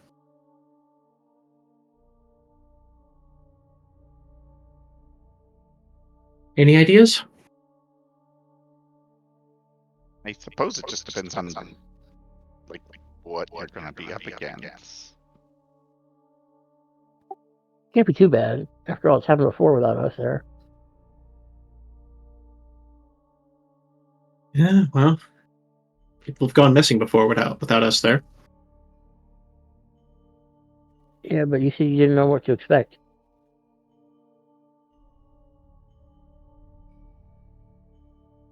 All right. Well,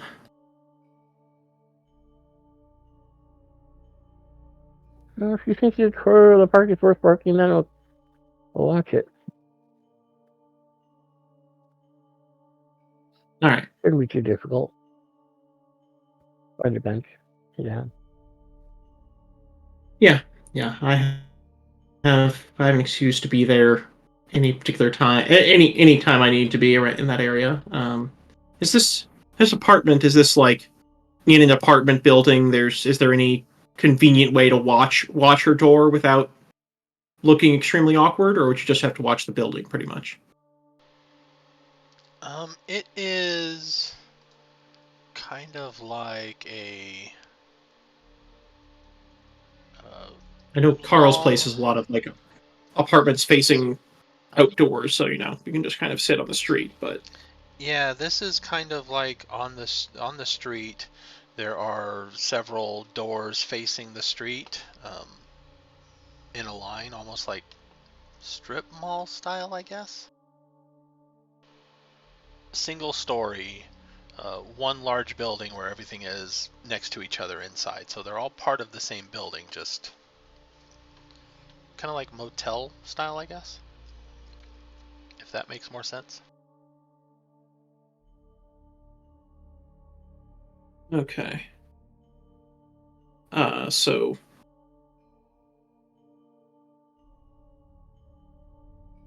Okay, so we could just be outside and be watching, seeing her apartment door. Yeah, it's possible. Okay. Okay, so that should make it. Don't need any complex cover to be able to watch it then. So kind of like that, except single story, and instead of Mhm. side by side rooms, they're spaced out a little more, but something like that, with the street running in, and the person that you talked to was across the street. It's a Okay. small street. It's not like a huge street, so they're not all that far apart, even though they were across the street. Mm-hmm. Like one way, no parking kind of street. Yeah. All right. All right. Well, that gives us a few things to do tomorrow.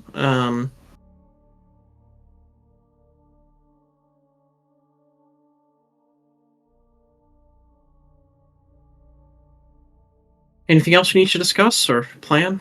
Well, okay. So we got to figure out who's doing what then. I mean, depending on how quickly they print that, it's possible they make a move on this girl tomorrow.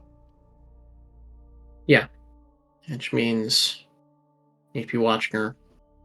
Ever after that goes out. I need to meet with Dakota in the park. It's possible I can do that alone, or maybe just with one of you if the other one wants to keep an eye on the apartment while that's happening. And then there's going to be more nights with not nearly enough sleep, but we can work out a schedule for that, so it's not too much, hopefully. Carl, where do you want to go?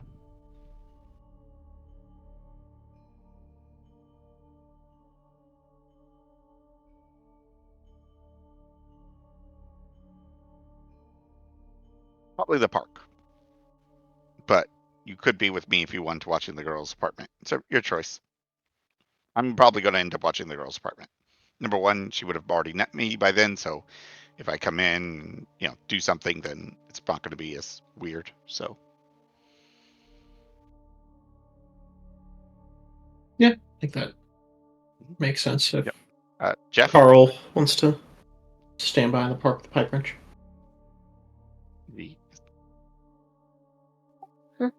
Find a bench, hang out. Maybe like bring a book to read. Are you going to be with me Magazine. watching the girl? No. Okay, that's what I was asking. Yeah, I was trying to figure out how you wanted to go. I'll watch her when you come into view, but like I'm not gonna like follow her. Right. Do you want to go with Sarah to the park then? Sure. So I'll watch the girl on my own, and you two can go to the park. And I will introduce myself to her, and that way I can get a good view of her apartment and kind of get a feel for what's going on there. Yeah, Carl's not sure why we're freaking out about a girl, so he's like, He might fall into the same grouping as the other missing people, which means turning into a dead person. That's true of like any random person you meet on the street. That's my point. Maybe. But there's I don't know what is special enough about her to warrant a freak out. No, we're not suggesting freak out. We're just keeping an eye out. We're going to Right, see if it. And Carl's going along with it. I mean, but his attitude is like, I'm not sure why we're doing this. Oh, okay. Yeah, fair enough. So we're still not sure this is magical. It could just literally be a missing persons case. I'm assuming that when I dug through a lot of the missing persons cases, there were some that did not have these, and there were some that were just normal missing persons cases. I'm assuming, right? I'm sorry, say that again? When I was digging through the missing persons, I'm assuming there were some that were normal, meaning no memory wipes, nothing like that. They were just actual missing people, I would assume, right? Like runaways or other things. There are no actual missing people in this town. It's all the undead every time. There were some normal missing people cases. The Okay. tie-in was the fact that the ones that you investigated specifically had one mention and no follow-up. They did not seem to have a police report filed. Those were the ones that stood out as odd, and that is where the memory shenanigans were involved. Okay, but she has not filed a missing persons report as of yet. And did you suggest she go to the police? I did not. Not yet. Oh wait, they have like a 48-hour rule or something like that. I can't remember the ruling on that. Something Yeah, it was like kind that, of the yes. the impression I had that it would be if she goes to the police and says like, oh yeah, my roommate wasn't left last night and I haven't been able to call it, and they just be like, okay, cool, let us know when it's been long enough for us to worry. Okay. Yeah. So yeah, I will go tomorrow, and you can introduce me to her so that and that way I know who she is and she knows who I am, and I can check out the apartment and see if I can notice anything unusual, and I'll keep an eye out on it for the night. Okay. Sure.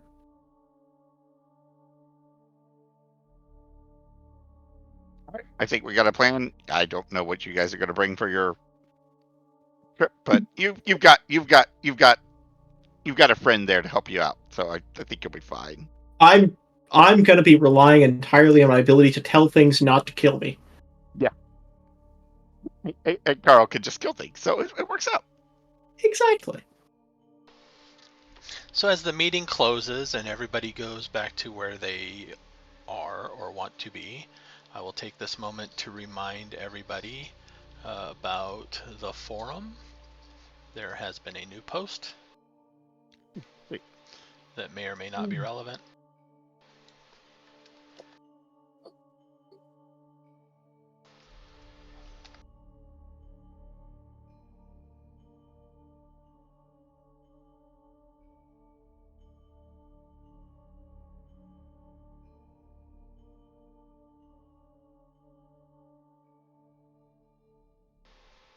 I am going on the assumption that the characters don't check it constantly, so.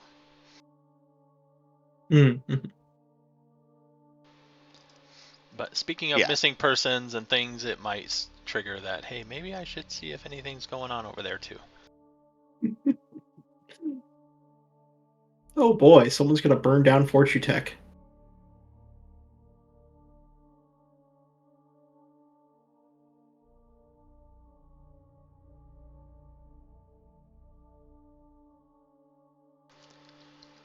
The rest of the night passes by uneventfully. And Tuesday morning, there was going to be an introduction of sorts. Yes. Go ahead and bring Cody over to meet Jane, and this is the private investigator I mentioned to you. He'd like to take a look at the apartment, and oh, did you get that ad published in the Horizon? Yeah, I went down last night and typed up something to put in. I think they're gonna run it today. Okay, good. Nice to meet you. I do have a professional private investigating company, so I do this for a living, just so you understand. I'll even give her my card so she can see it's professional and stuff. So she seems somewhat impressed, actually, and kind of shocked.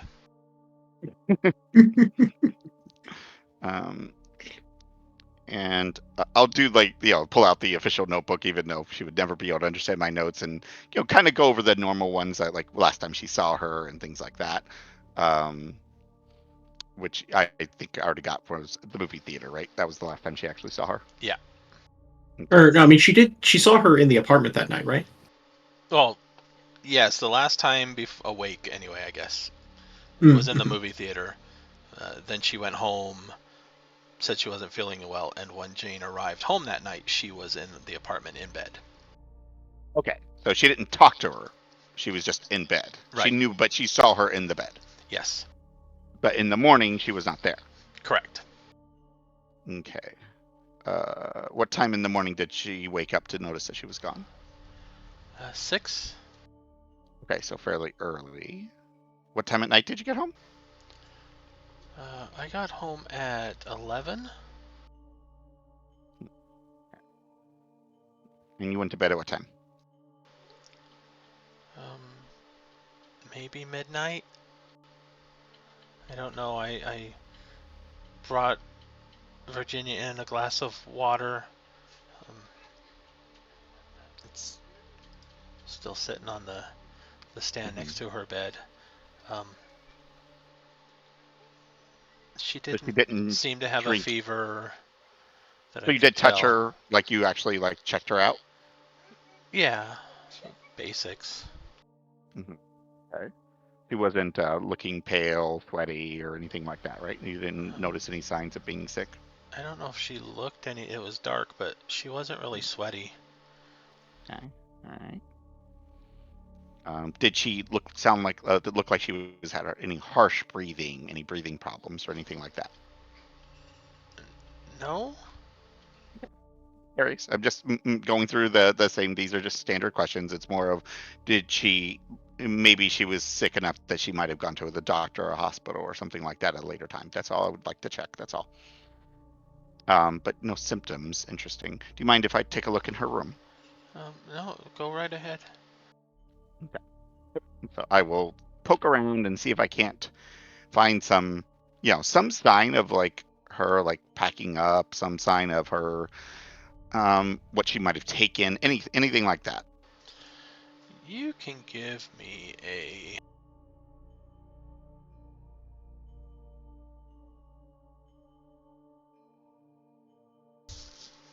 Let's see.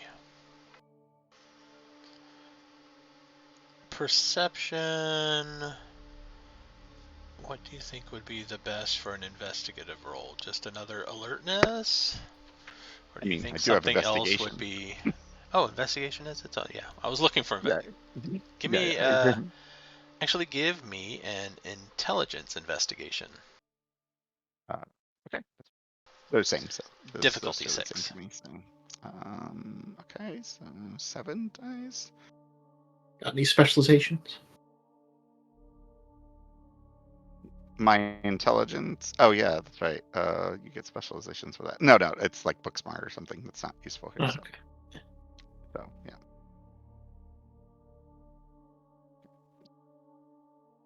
Oh, the dice down here. So 6.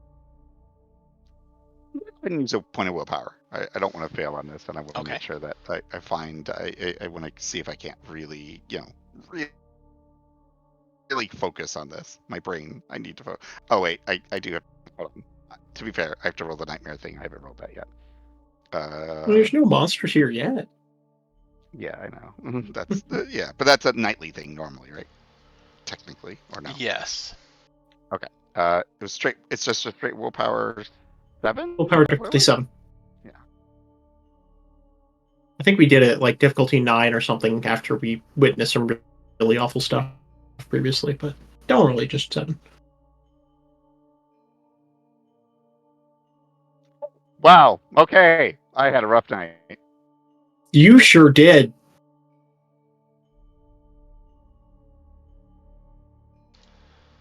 Yeah. Okay. Well, so that means it's a. What does that do for my rolls? It what is the nightmare thing? Is that like a extra +1 or something? 2 to the difficulty of the first ability or attribute roll to deal with monsters. No, this does not count for that.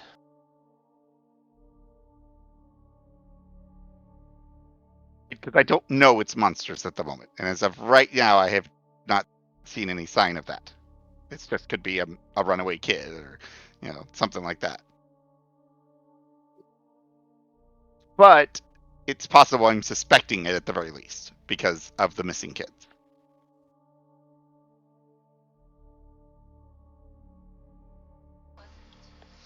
Yeah, it does not apply to this. Difficulty 6.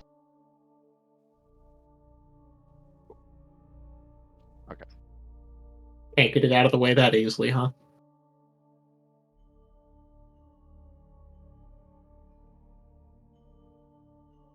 Five and of 1. Wow. So I got a total of 6 with my willpower. You are a much more thorough investigator. You notice that small details. The wardrobe does not look like it has been gone through to find clothes. The any drawers with things in it are mostly full and folded, right? So anything grabbed would have been easily convenient.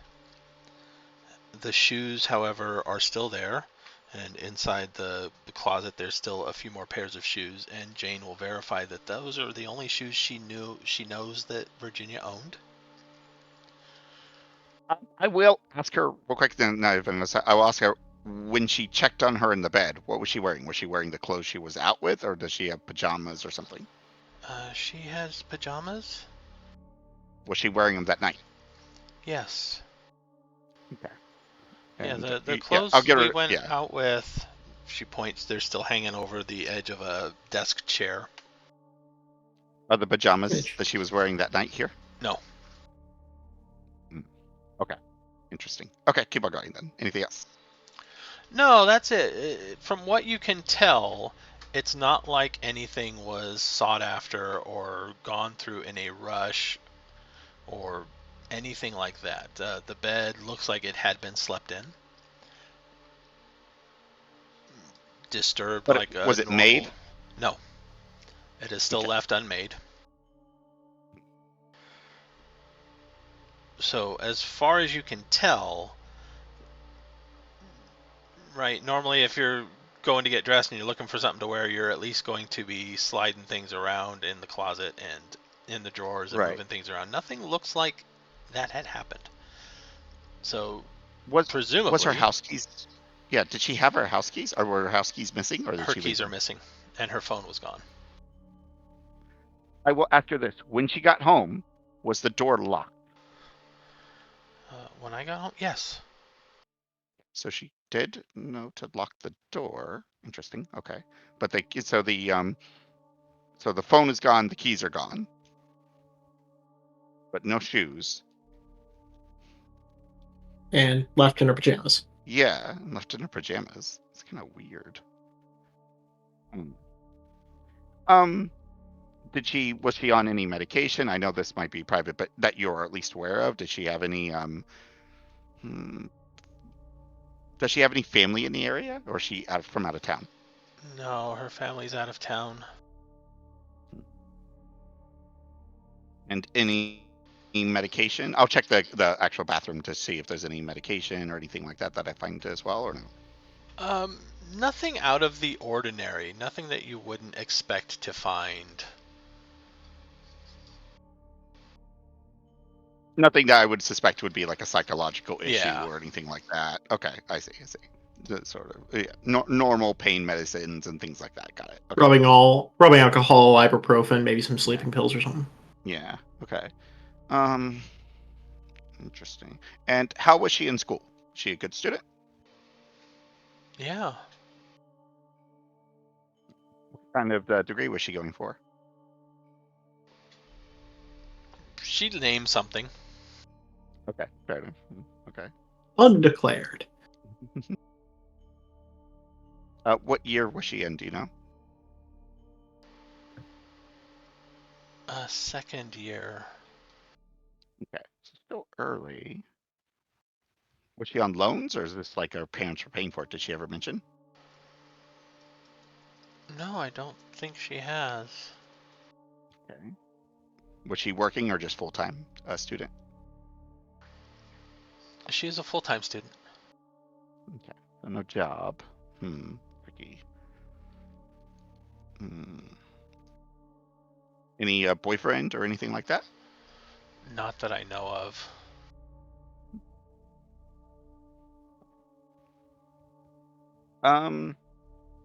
So I will say this. This is a bit of an odd one. So I think it's possible something might have happened here. And I'm not sure what exactly, though. It doesn't look like anyone was broken in. I assume that, right? Like, there's no sign of any kind of break-in, right? Not that I found, no. Right. I'm saying that I found when I was Oh, looking no. through the room or anything like that. No? Okay. Okay. So nothing like the window was broken or anything crazy. Okay. Nope. So no sign of a break-in. Without the phone, I can't I can't help with that. But tell you what, if someone contacts you about her, do you mind contacting me first to make sure before you like meet them or talk to them or anything like that?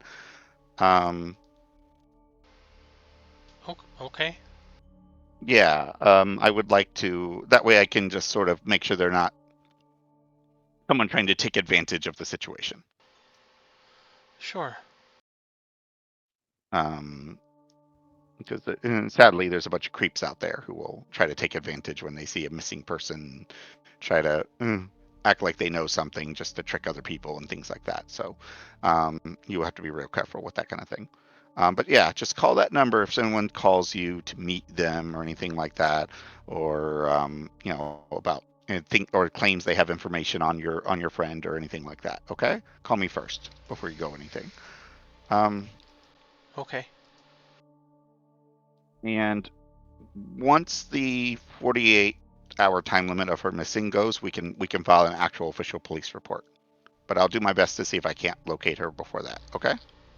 Okay. She looks a little relieved. Still nervous, still distraught, but relieved. Seems like there's competent people doing something about her problems. Yeah, like someone's Or- actually listening and things like that. Yeah. Or so she thinks. I mean, we're doing something about her problems, just she doesn't understand her problems or what we're going to do about it. Okay. She thinks we're going to find her roommate, we're going to track down the murderous undead that are going to wipe her brain for knowing about her roommate. Yeah. Potato, potato. Find her roommate among them. See. Look, maybe her friend shows up and then she gets sad because she's probably dead. But we'll deal with that issue later. Yeah, I mean, they seem to be taking a couple days, the last guy that they were torturing in the woods, to turn into an undead, so maybe her roommate, maybe we can still find the roommate before that's done, you know? That would be true. Okay, so I will when we leave. I'll say goodbyes to her and stuff. That way we can talk more privately, and let her know. I'll keep in touch with her, and I will go with her to file a police report once that time period is up as well. That way I can give them the information I found. So hopefully that makes her feel a little bit better too. Okay. She is on board and with that. Yeah, and then I will take Sarah outside and we'll chat more. There's no cameras. I'll look around. Where's the closest kind of camera that might have caught her leaving?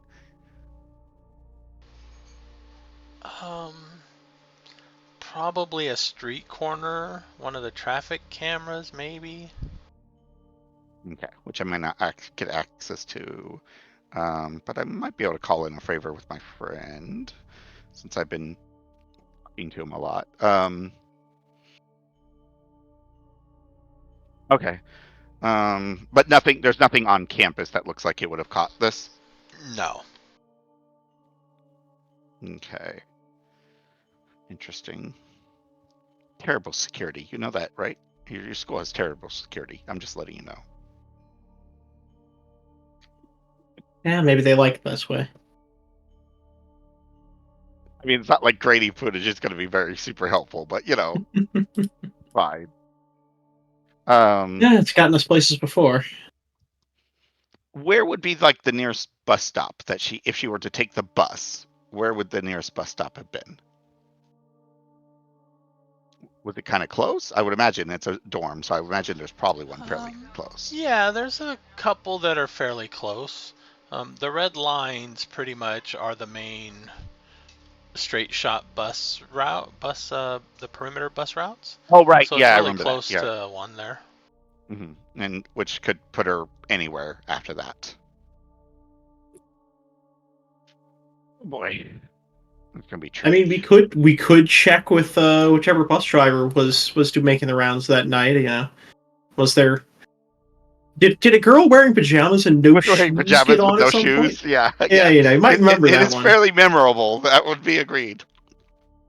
Oh, I would have asked her about like jackets and things like that. Like, was there a jacket missing or anything like that? See, that's why I knew there was something else I wanted to ask her. No. Okay, so clearly no other clothes that she can remember besides the pajamas missing. Correct. Yeah. Okay, so yeah, somebody wandering around with no shoes on and just wearing pajamas should be noticeable. But they would have left late at night. Do the buses run overnight, or are these like starting up at certain times? No, this is small town, so it starts up probably 5 in the morning and runs until say 10. And she got up at 6 and she was already gone. Yep. So it would probably be one of the earliest running buses. Yeah. I'll check down there. I'll check down there and see if I can't get some intel out of the bus depot. Just a quick conversation. Hopefully I get something. I'll do my best on that one. All right, sounds good. So you have some preparation of yourself on to do, I suppose. Yeah, well, I've got to get to work, and yeah, when I can, I'll try to keep an eye on this area. I don't know if they show up in broad daylight, but Oh, right, they're running. Yeah, because they might be running it today, right? yep, running it today. Oh, I would have gotten her schedule, just so I can. That way I can know when she's where she's like when the best to contact her would be. I would sell it as that, although it would be just basically a ploy to get her schedule. Yeah, she'll give you that. Okay. Would she be in classes most of the day or no? Jane or Virginia? Jane. No, her schedule. Yeah, Jane's schedule, right? Yeah, that's what Yep. I'm actually like looking for. Yeah, she would be in class most of the day. Okay, so while she's in class, she should be relatively safe. So, well, so I'll try to get my stuff done before her classes are done, so I can come back here and keep an eye on things. So.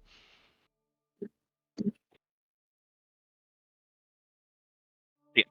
So I'm going to go to I guess, the main bus depot. I don't know where that would be, some office or something like that. And, Just ride the bus until you find an important looking building. I mean, I could go to the bus stop here and ask if they were like, if they were the one driving that night, that morning. You know what I mean? But that might be a little much. But I'll give that a try first. There's probably no reason to go all the way there. So I'll wait for the next bus on the close one and just check with that guy and see if they were the ones running the bus around that time.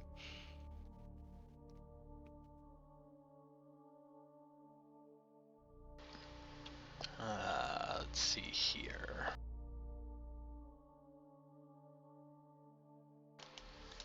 I'm gonna say no, that driver was not here on the route at that time yesterday. Okay. Happen to know who might have been and where might be able to just talk to them. I'll let them know that there's a missing person. It's just we just want to make sure that they're safe, and it's to see if this person had seen them getting on a bus. They don't know, but it would probably be available down at the depot. Okay, so he will just go ahead and take the depot then. He tried. He was hoping. Maybe he got lucky. Maybe he didn't. So yeah, he'll go down to the depot then.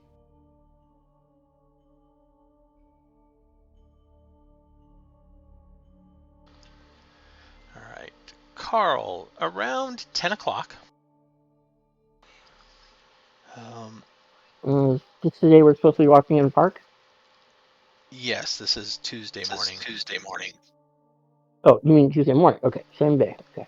Yeah, 10 a.m. So this is the day after the meeting. Okay.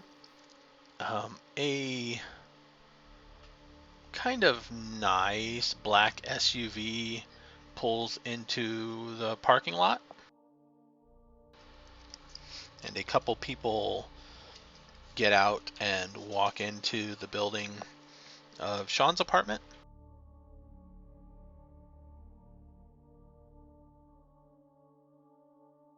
Okay. And you I'm have not gonna stop them or anything. cameras set up now. Are you going to watch them or no? I'll walk blatantly from the parking lot guard area. I don't need a camera to watch myself. I'll stand there next to the door of the office and watch. Would his door be visible from the office? The hallway outside his door would, from what I'm imagining. Yeah. Yeah, they go into the hallway.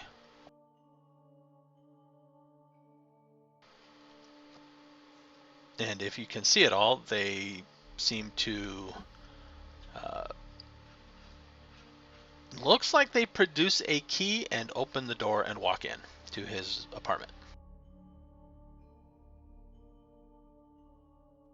Anybody left in the SUV? Not that you can tell.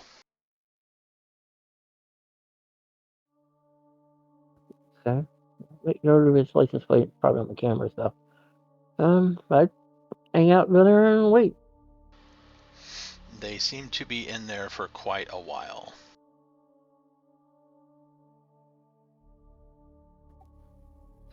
So like an hour later, they're still there. Yes. Okay, I guess I got probably other work to do. I'll set off a quick message to who's the one most into Sean. I think Cody probably. Send a message to Cody. Uh, Sean apparently has some visitors. Just letting you know. Interesting. Okay.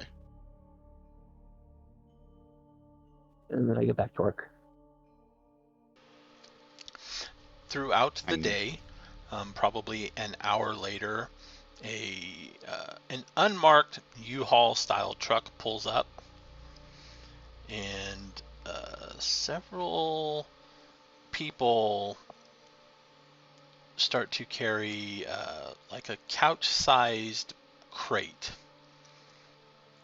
into the apartment, into Sean's apartment. Okay. As big and as awkward as it looks like it should be, they seem to handle it fairly well. They're probably much stronger than typical people. Okay. So I think right now I'm kind of presuming Sean's moving out.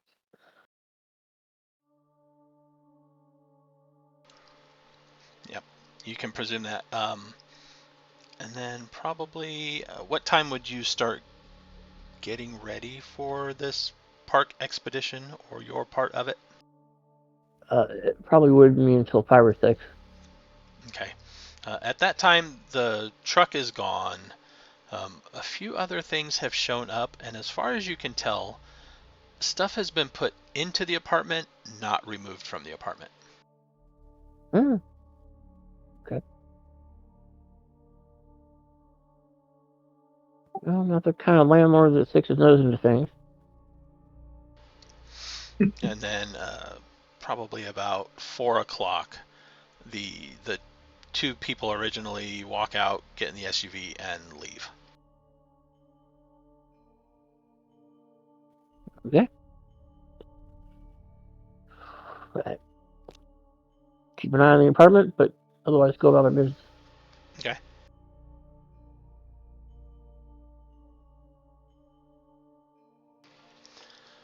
With that message, if I have time, I will go by the apartment. But if I don't, because of the scheduling, then I just, he can take care of himself, so I'm not too worried. But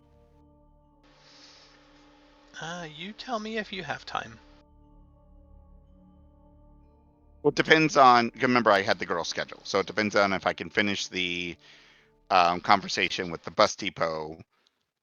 And I did want to go meet the policeman friend as well and ask him, see if I can get some camera information or whatever from that to see if I can find someone wandering around at that time of night on the cameras. So bus depot, as far as you can tell, you won't get anything immediate there.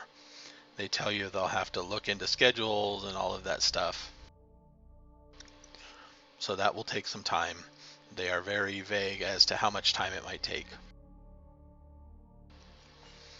You can go talk to the police investigator, Detective Glenn. Yeah. So the bus depot, is it just because they don't have it immediately? Maybe I'm just curious as to, or they're just unwilling to give it to me. The sense you get is a little bit of both. Kind of like it is not immediately at hand. They will actually have to do some research, and it's not research that anybody wants to do. So it's kind of like one of those we'll get to it eventually type of thing. Maybe he'll forget about it before we have to actually do this. It is not exactly standoffish, but it's more like trying to get help at the DMV. Doomed.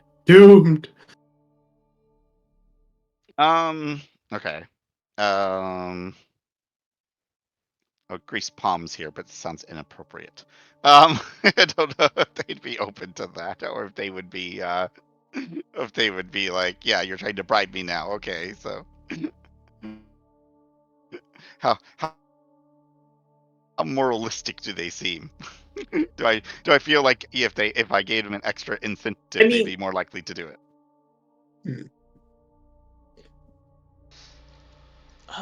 Maybe a little bit, but also you're not exactly sure how much it would speed the process up. Okay, so they might take my money, but it may not actually change how quickly it would actually get done. Right. You get the sense that some people might take your money and it might speed them up, but it may not speed the process up all that much. Yeah. I will just I would just focus on this is about a missing person, and it's very important that I get the information as soon as I can to and help and to ensure their safety or something like that. I'll try to do the guilt trip kind of thing, just so they don't put it off. I want them just to actually be doing it. That's all. I don't want them to be like, I don't want to get to it. So I just sort of half guilt trip into them actually doing it. Give me a charisma empathy roll. I'm sure this is going to be well. Let's see, charisma. Man, Sarah's really good at guilt trip rolls, which makes sense. I am not. Okay. I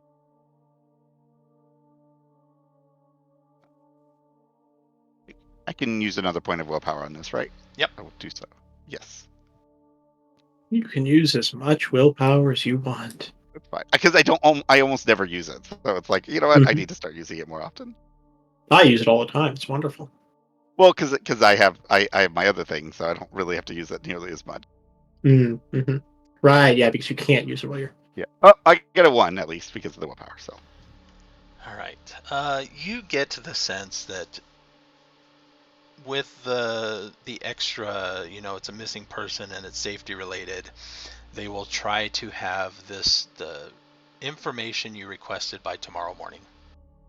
Okay, there we go. I let them know I really, really do appreciate it. So, yeah, and I will, yeah, I just kind of like around the school. I just like to know, and if I can talk to the drivers that were driving somewhere around that early morning period around that school. That's really all I'm looking for. So, and to see if they can, identify this person.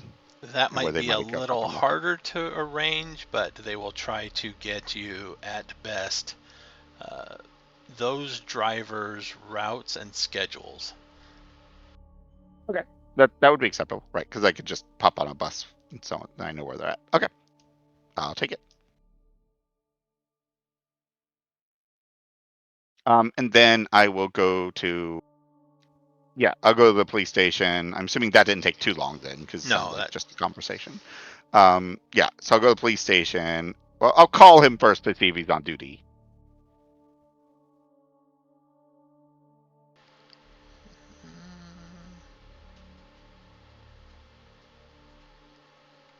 He is on duty. Okay. Yeah. I'll ask him if he could, if he's at the station or could meet me because I have a case I might need. I could use some insight on. No, I'm not at the station. I was out on a call, about to take a break. If you want, you can meet me at the local diner. Sounds good to me.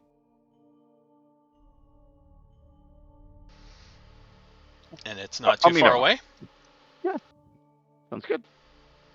And when you show up, he is there at a table inside already. Okay. I'll go ahead and take a seat. He's got a carafe of coffee and a coffee mug and a newspaper and a plate of toast at the moment.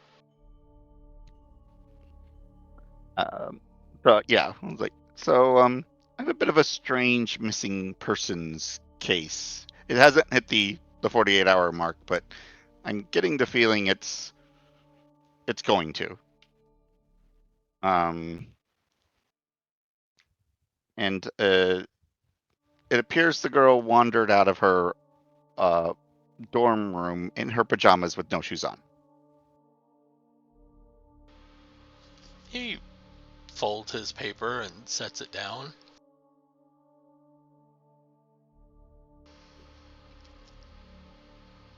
That's different.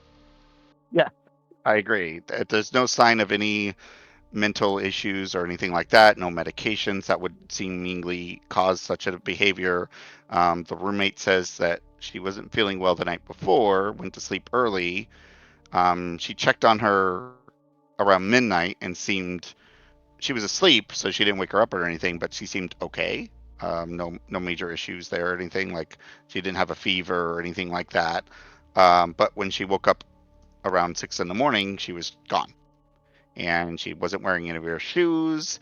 She took her keys and her phone, but didn't change her clothes out of her pajamas. He starts asking some of the basic questions that you had asked and got confirmation confirmation that they did or did not happen. Yeah, and I tell him the progress I've made, that I'm getting the bus schedule, getting who was on the buses, as that might have been her primary form of transportation at that time of morning. But I wouldn't have it till tomorrow morning. But there weren't any on-campus video that I could potentially access. There is a street camera, and I'd let them know where it's at and stuff. If that's something you would be able to access for me, I'd appreciate it, just to see if there's a girl in her pajamas wandering around.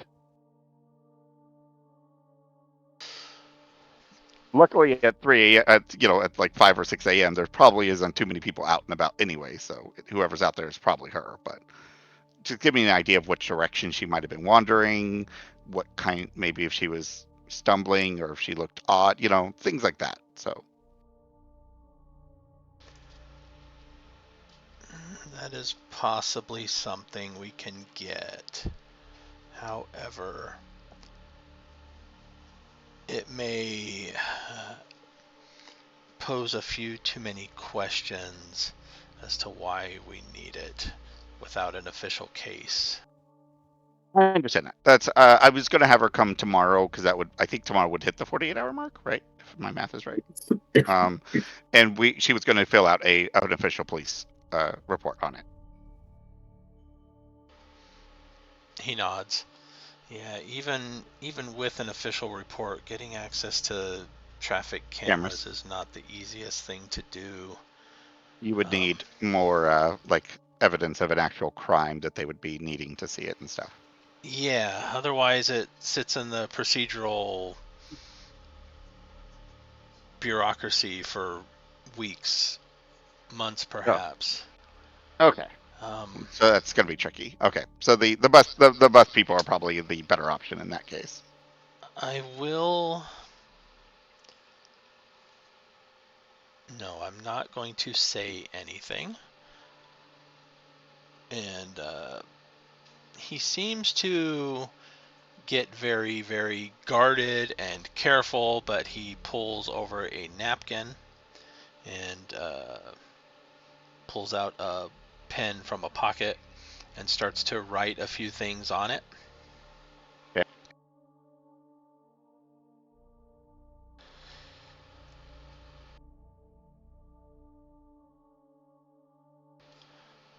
This is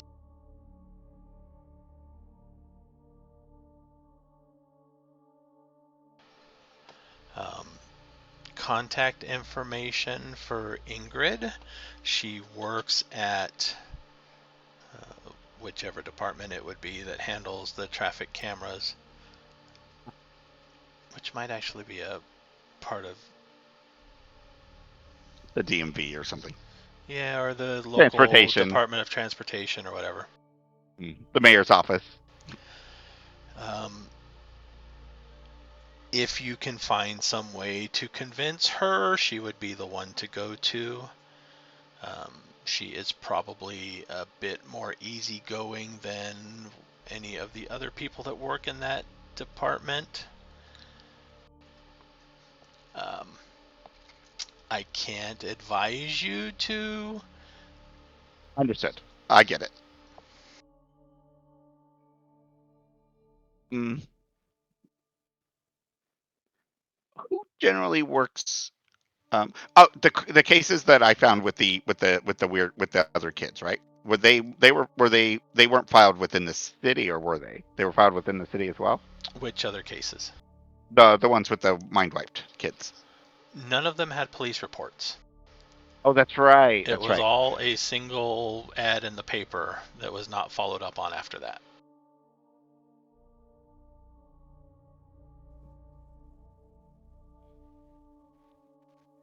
I will. Ingrid there works a graveyard shift. Okay. Just saying.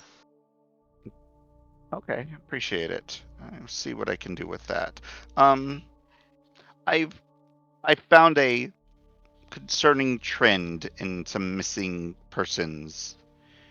And I'm just kind of wanting to make sure this one doesn't fall into that trend. So,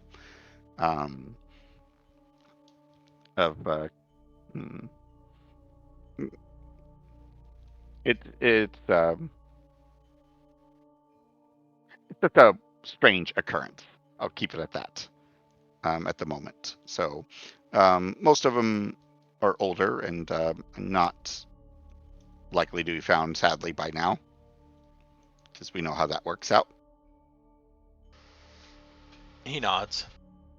But I'm trying to at least do my best to get this one before that happens, if I can.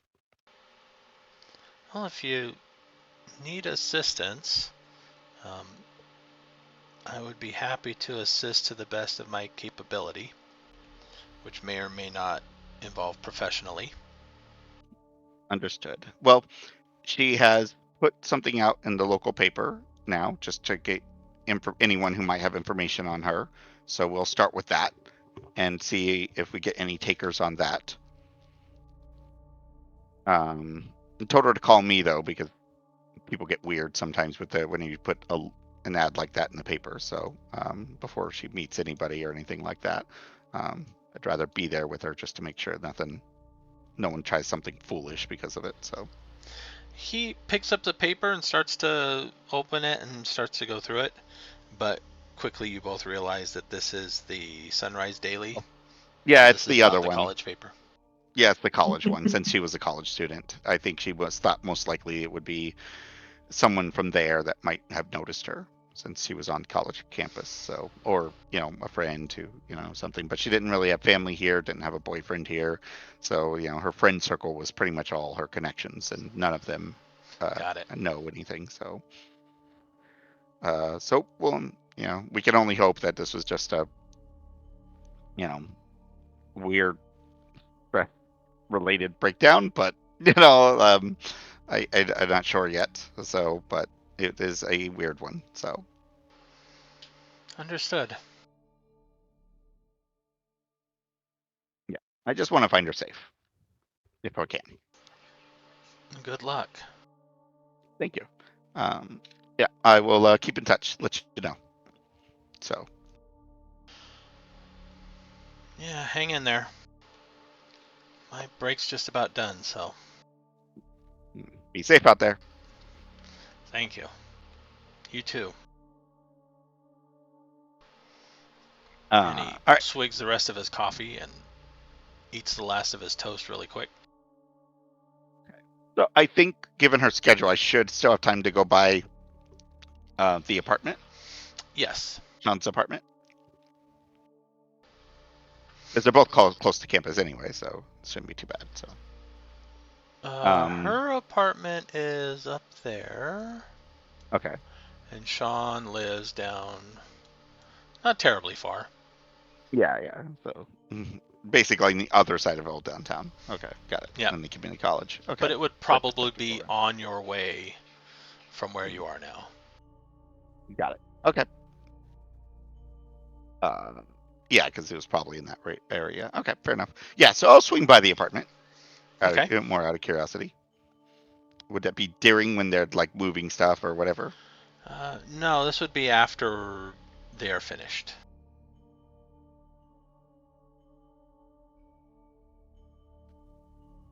I will knock on the door. I'm assuming the door has been replaced.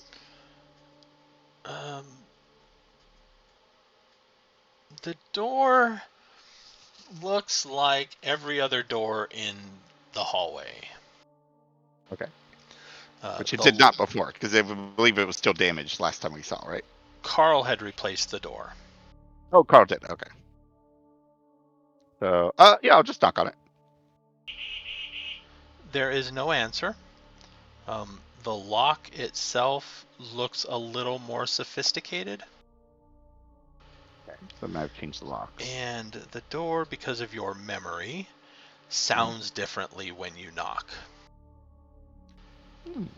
Almost like a more muffled sound to it, like the door itself is heavier or reinforced or something. Got it. Yep. Oh. Huh. They brought in extra protections for him. Interesting. Curious, I thought they would just move him out, but I guess not. That's fascinating. And about that time, Ricardo walks into the hall from outside.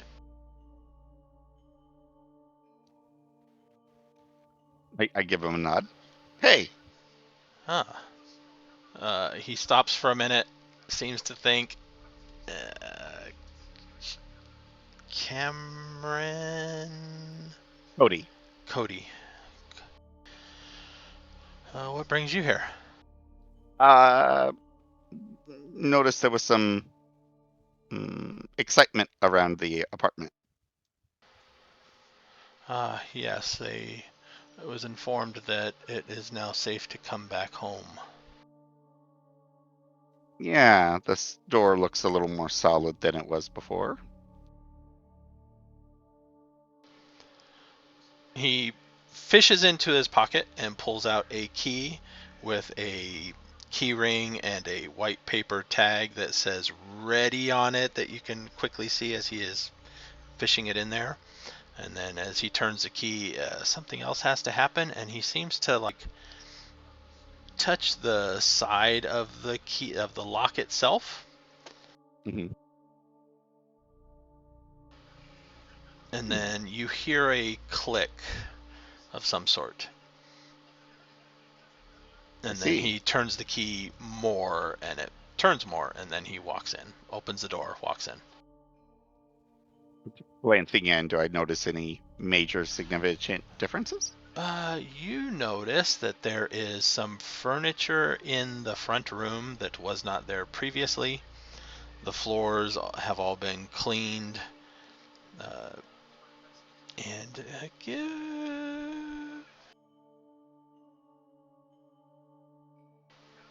let's see. Give me a wits plus security roll. Oh, okay. That's fine. Okay.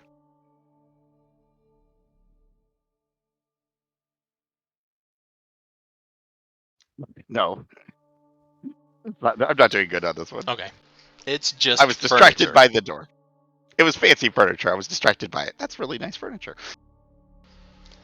Yeah, it seems much more welcoming than what a dead person would need. Nice. This looks nice. Yeah, it does.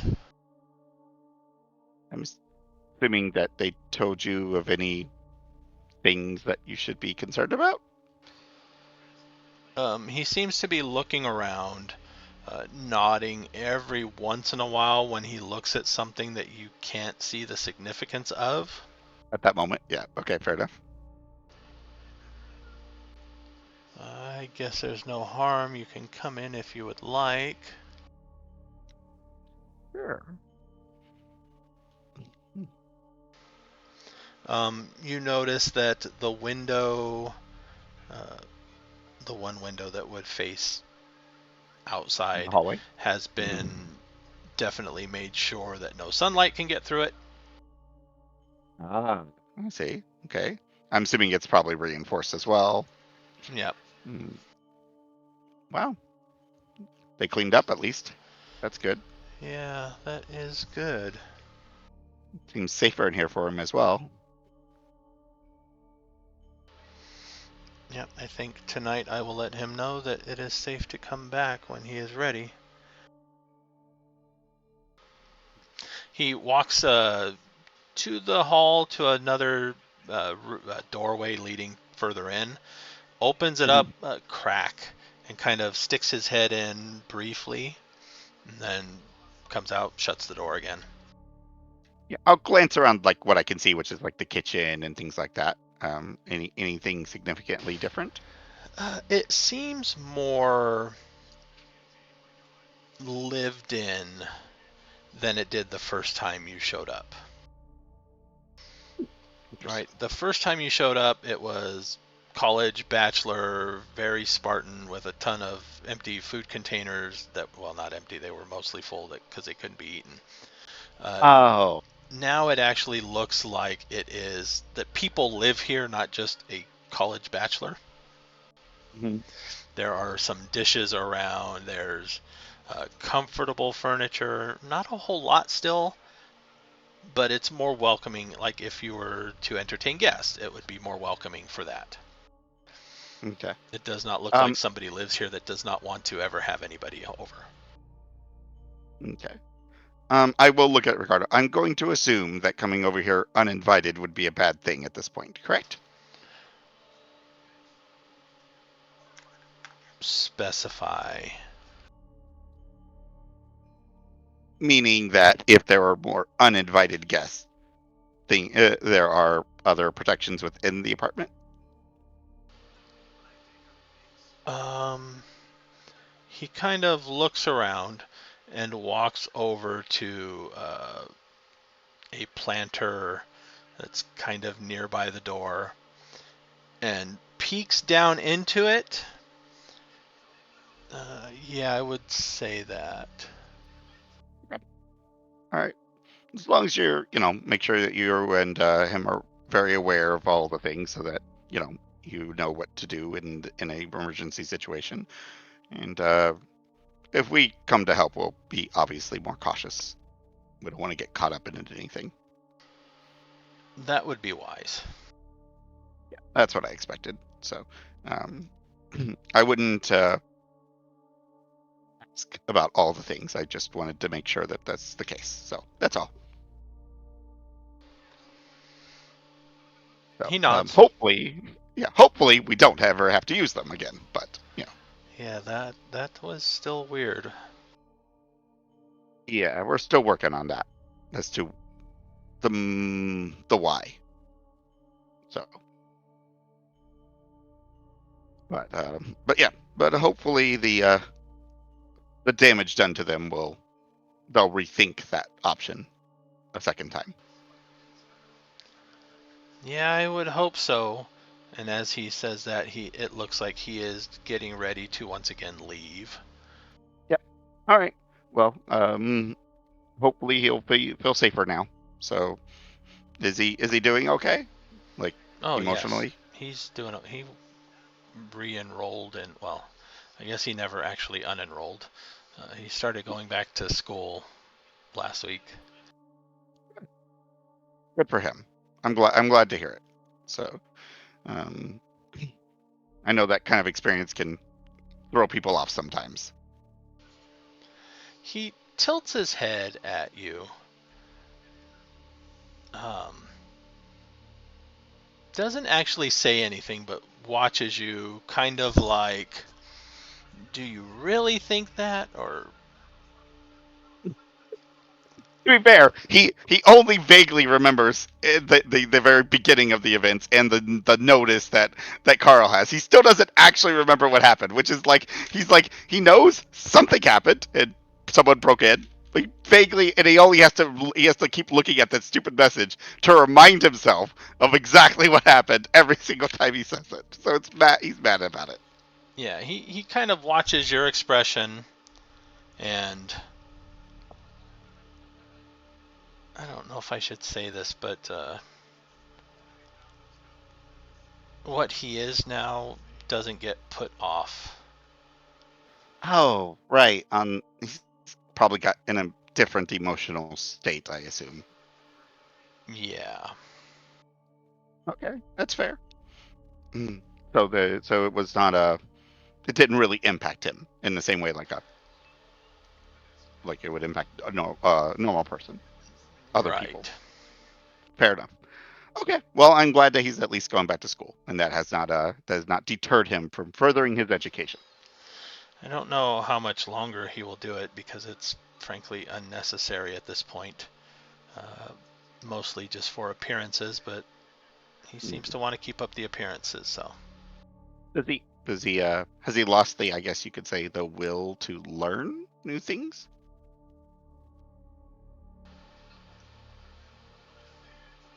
I mean, I imagine even in that state, at No. some point, you would still want to learn things, right? I think I don't know much either, but um, what is the rush when you have all the time in the world? Ah, I see. I see. He could just basically pick up and read his own textbooks on his own and read it and get the information at his own rate at that point. Right. Hmm. Yeah. At some point. Well, I guess with help of other friends, you probably don't, but I don't know. Like, does he actually plan on doing like a job of some sort to like just normal pay bills and things? I don't know how that works. Your guess is as good as mine at the moment. I suppose. Fair enough. All right. I won't take up any of your time. You look like you're ready to go anyway. So, but all right. Well, tell him hi for us, and we'll probably see him around. Of course. So, And he walks out with you and locks the door back up. I imagine during that conversation, he literally had Carl's text message up, like glancing at it multiple times so he can remember what happened. He's just so mad about it. He's like, okay, people broke in. Okay, cool. I'm just gonna go with this. Yeah, you never know when. Oh yeah, people are gonna break in again. When did that happen? He's like, okay. He says it happened. I'm assuming it happened.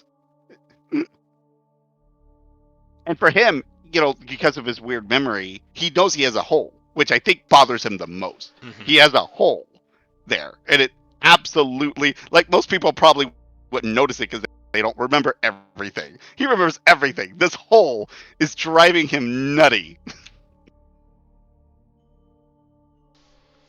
Well, presumably Sarah remembers now, so you might remember again eventually. Yeah, I think there's that. It's like okay, wait, they're remembering. I think he's more mad that they're remembering before he does, even though he did technically remember before they did. He just doesn't remember remembering, which is even funnier. It's so confusing. He's so mad right now. He's so mad. Ricardo doesn't say much else as after he's locked the door and he's walking out.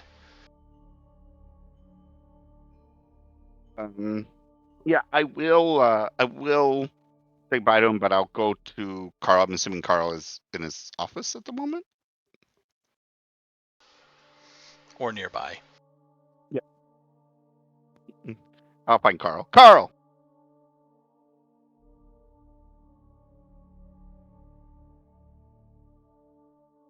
Yeah, are you here? Oh, sorry. I blanked out for a bit Oh. there. I think my blood sugar's a bit low. I, What did I miss? I went into the apartment, so I was just coming over to tell you what's up. So, Oh, okay. it appears New they furniture in the have door. more than that. New furniture, Probably new like a flooring. special installment, like some, I don't know, armored turret or something. I don't know. We'll just say that there are security measures within the apartment. So going in there Probably uninvited can't. would They be a can't. mistake. They have their own locks now, right? I'm sorry? They probably changed the locks to the door, right? Yeah, right. So can't go in there. I don't mean that. I mean, like, even if we were to be assisting, like it says here, and he looks at the Okay. phone again, then we just have to be more cautious. That's all. Okay. Just wanted to let you know. But it looks pretty secure. I don't think. I was not worried for his sake. Yeah, it looks pretty secure. So I get the feeling it'll You be. generally want to kill him, right? I'm aware. Okay. I'm just saying that it, in the sense of, if there are other guests, looks at the phone again, then it shouldn't be a problem. It's possible they might be able to handle it themselves. It'll still be a problem. Sure, but anyway, looking at this phone's driving me crazy. Okay, I'm going to I'm gonna go check on the girl and make sure she's okay. It seems very strange. I think this one might be odd. The girl apparently wandered out without shoes on and in her pajamas.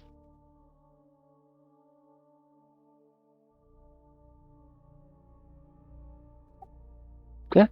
So I don't know if that's a mind thing, like they were mind controlling her to walk out like that. I don't know, but it seems unusual. So it's possible related to some of the other missing people.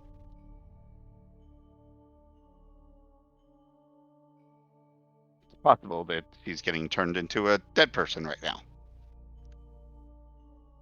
I don't know what they're doing with these people. Yeah. Well, yeah. Oh wait, did you tell us? Wait, Sarah, did you tell us about what you found, what you saw? That one of the people was one of the girls. Was that your memory? Remember, you said that one of the missing people, was actually part of the dead group that attacked. You're muted. I can't hear you. Yeah. One of the dead that attacked was one of the missing people that we were trying to track. Did you tell us that? That's what I was asking. Yes, yeah, I would have. I don't remember if I would have if I remembered to mention that in the meeting, but Sarah would have. Yeah. I probably have a note, but I don't remember what it's about. So but Carl would. Okay. So yeah. Basically, the connection's been made that they are being turned in, or at least one has been turned into a walking. Somebody's using them for whatever reason, right? Yes. Yeah. Mm-hmm. So, But some of but these if people we are still walking around and just missing parts of the memory, right? the family or the ones that are like paying Right. attention to them are missing their memory, but the people are missing. Right. So we have a weird connection between the Walking Dead and the memory wipes, Okay. which means our chaos vamp might be working with the Walking Dead. Yeah, but we don't know what they were trying to do with the accomplice from attacking Sean. So we don't know what's going on there. Why? Yeah, no, I Why? don't know the motivation. That's definitely still, we have no clue on that one, but there still seems to be that connection between the two, though. So, Okay. and if we can, if she gets contacted or someone approaches her, hopefully I can spot them and we can find out who it is and potentially confront them. Although I'll be more cautious since I'll be alone. So hopefully then we won't have that problem. But tonight, but we will see. So, all right, Okay. you enjoy your walk in the park tonight, though.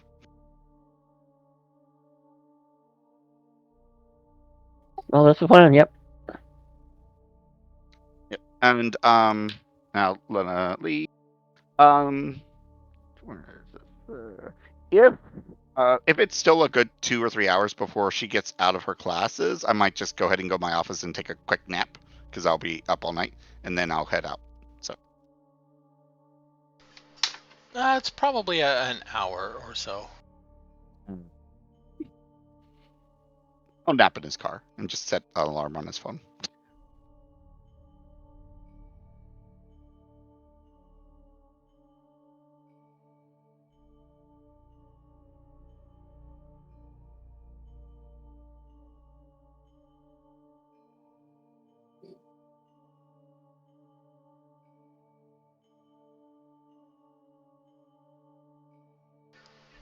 Huh.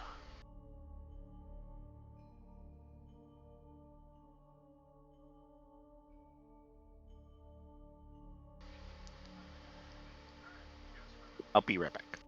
Okay.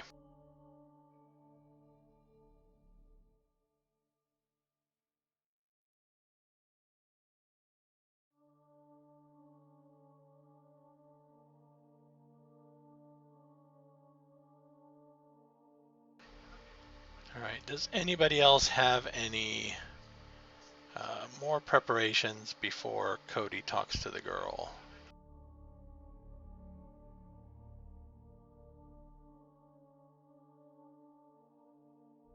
Nope.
right.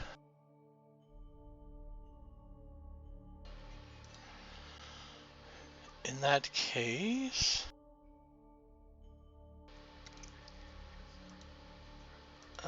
Dakota is going to find Sarah.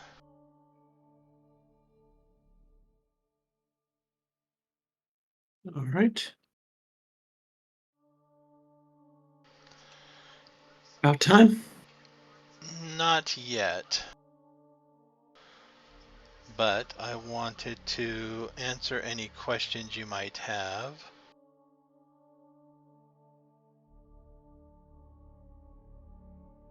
So, if I'm going with you, what exactly is that going to entail?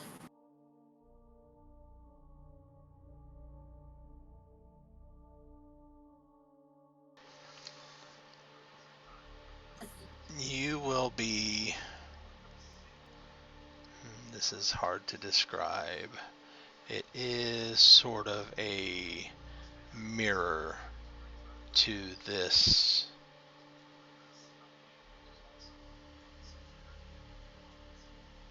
I guess some might call it a reality. So it's like this world, but different? Yes. Places of vibrant life reflect that there. Cities look different there. You can see the spirits of things like great or older trees there.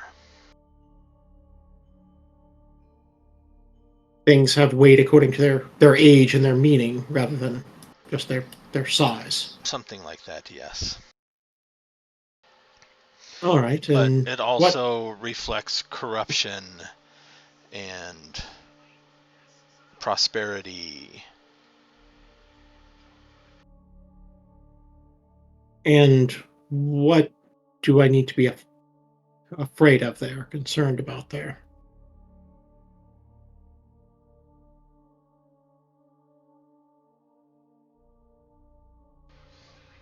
Hopefully nothing.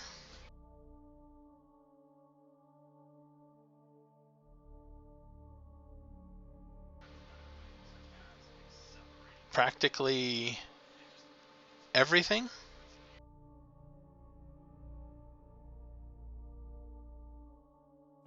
I'm back, but I'm eating, so I'm not going to put my camera quite back on yet, just so you know. Let me eat. I'll put it back on when I'm done eating. No one wants to see me chewing food. I will be able to protect you from some things, and hopefully we won't encounter anything hostile. On the off chance we do, I will actually try to get us back here first. Right, so just stick close to you, and if you say run, run. Don't run. Don't run. If I say run, things have already gone too bad. But there are things like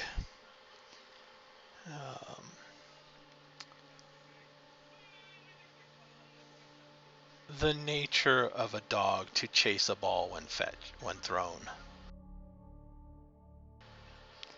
There are things that may not bother you, but the minute you run, things change. Right. All right, well. Try to stay as calm as possible, as close as possible.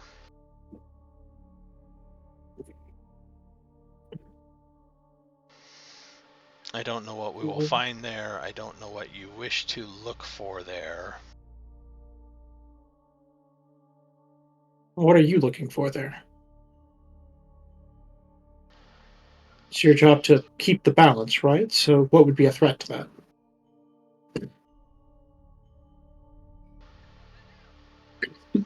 I think that answer is more encompassing than is helpful. All right, I'll just be along to watch then.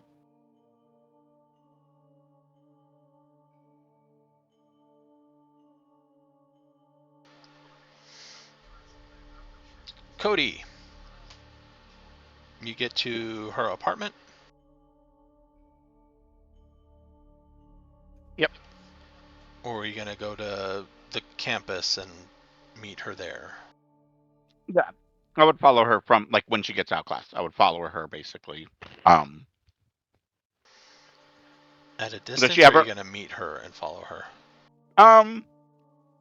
Yeah, I'll tell her I'll meet her so I can give her some information about what I found out so far and my progress. Because they'll probably make her feel a little bit better that I'm making some progress. Then she will meet you at the front of the student union building. Fine. I just kind of wanted to give a quick update on what's going on and double check. I'm assuming. Do you know if they published your thing today? I haven't. Actually, I would have picked up one of the papers because I would have actually done that to see if it was in there. Now I think about it. Yes, it is. Okay. So, yeah. So, yeah, I was like, okay. So I saw the paper. It did publish today. I'm assuming. Did you get any calls or anything yet? Not yet. No.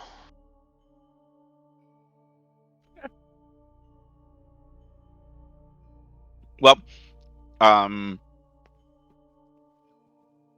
am working a few angles. I want to check. I'm checking with the bus drivers around that time to see if anyone had noticed her. I should have that by tomorrow morning.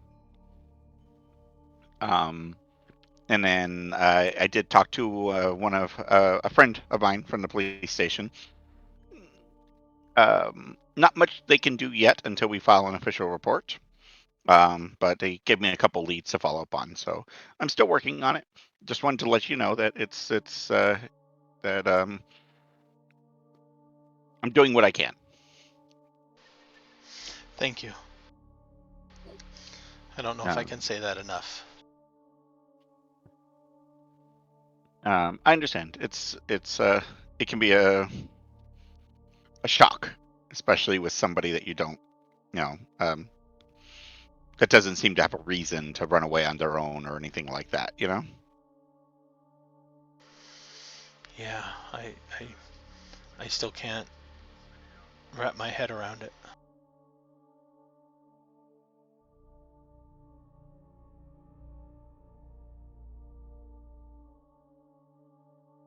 I do have a question about the movie theater experience. Yeah? You all went into the movie, correct? Yes. But she left early and went to the bathroom and then said she was feeling sick. Is that my understanding? Did she seem like she felt sick at any point before that point?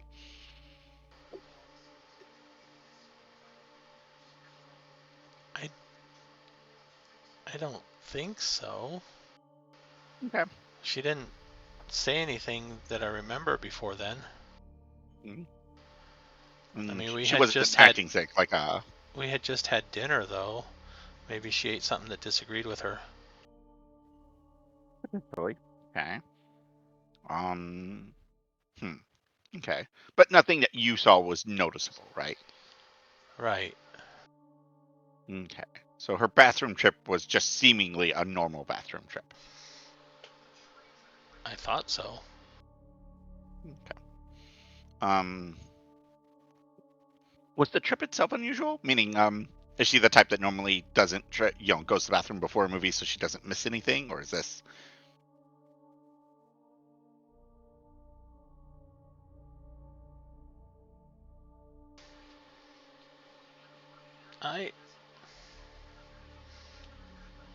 She I know seems it's to a have to weird think question. about that one.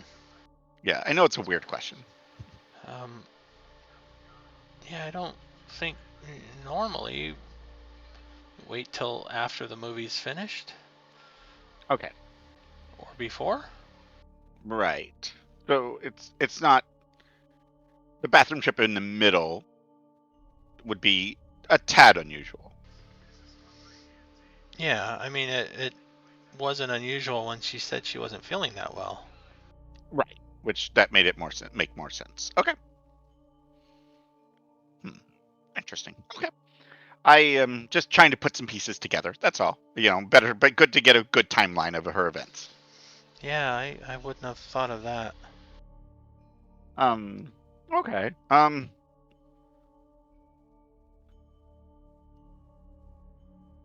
So, I will be kind of keeping an eye out on the area just to see if,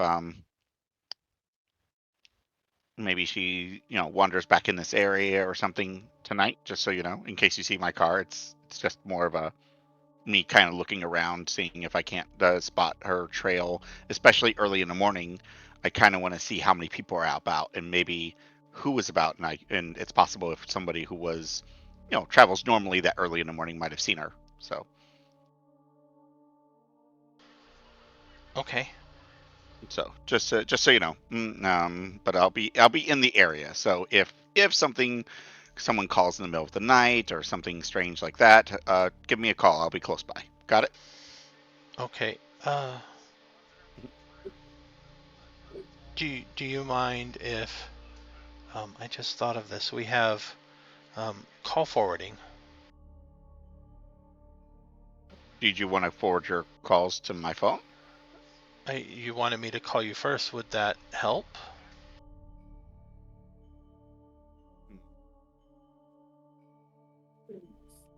Because then I would get the direct call. I'm assuming you're not expecting calls from like your family or anything, right? Because that might complicate Not things. usually. Okay. Sure. I mean, at least for the overnight, I don't see why not. A couple friends might call, but I can send them a text and let them know what's going on just in case. I think it has a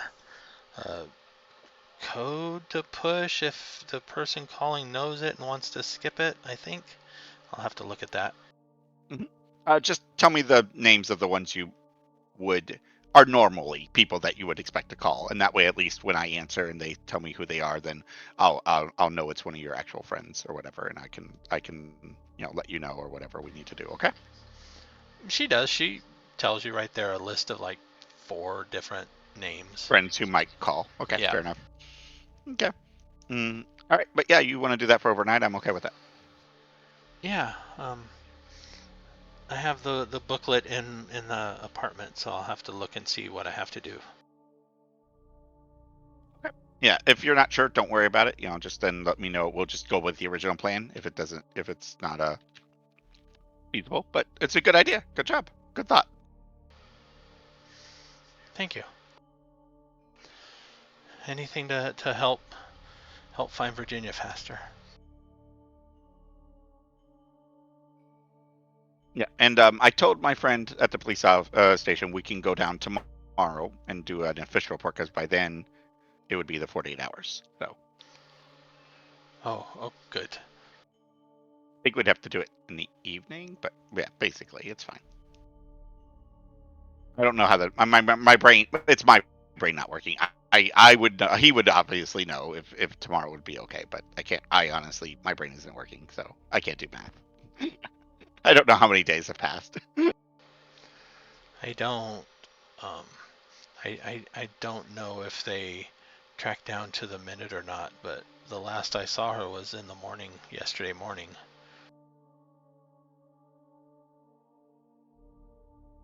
Well, it was last you saw her was like 12 a.m. yesterday morning, right? Oh no, 11 p.m. the night before. So it would be Right. tonight. Would be the. Yeah, that's why I said 2 we can go. days? Yeah, we can go. We can go early in the morning, and like when you get up if you want, and we could go down there and file an official report. Okay, yeah, I'm pretty sure my professor won't mind me missing for that.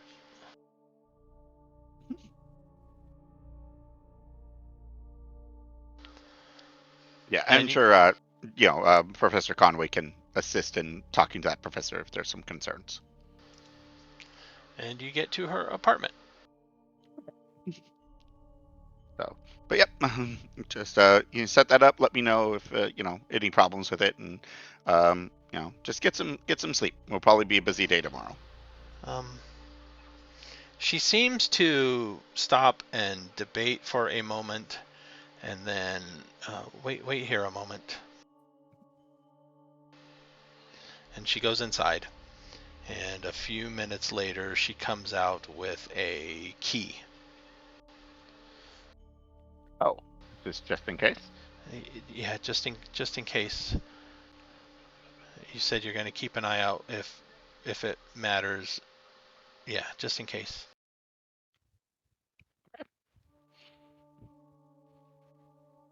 Well, I appreciate your confidence in me, and I assure you, I will not. I will return this to you in the morning. She nods. I've gained her trust. Yeah. Now you can murder her in her sleep. Oh. Yeah. Clearly, she's really a vampire. A daywalker too, walking around in the daytime. That's the worst kind of vampire. Does being given a key count as being invited in? Oh yeah. Maybe I'm the vampire. Uh-huh.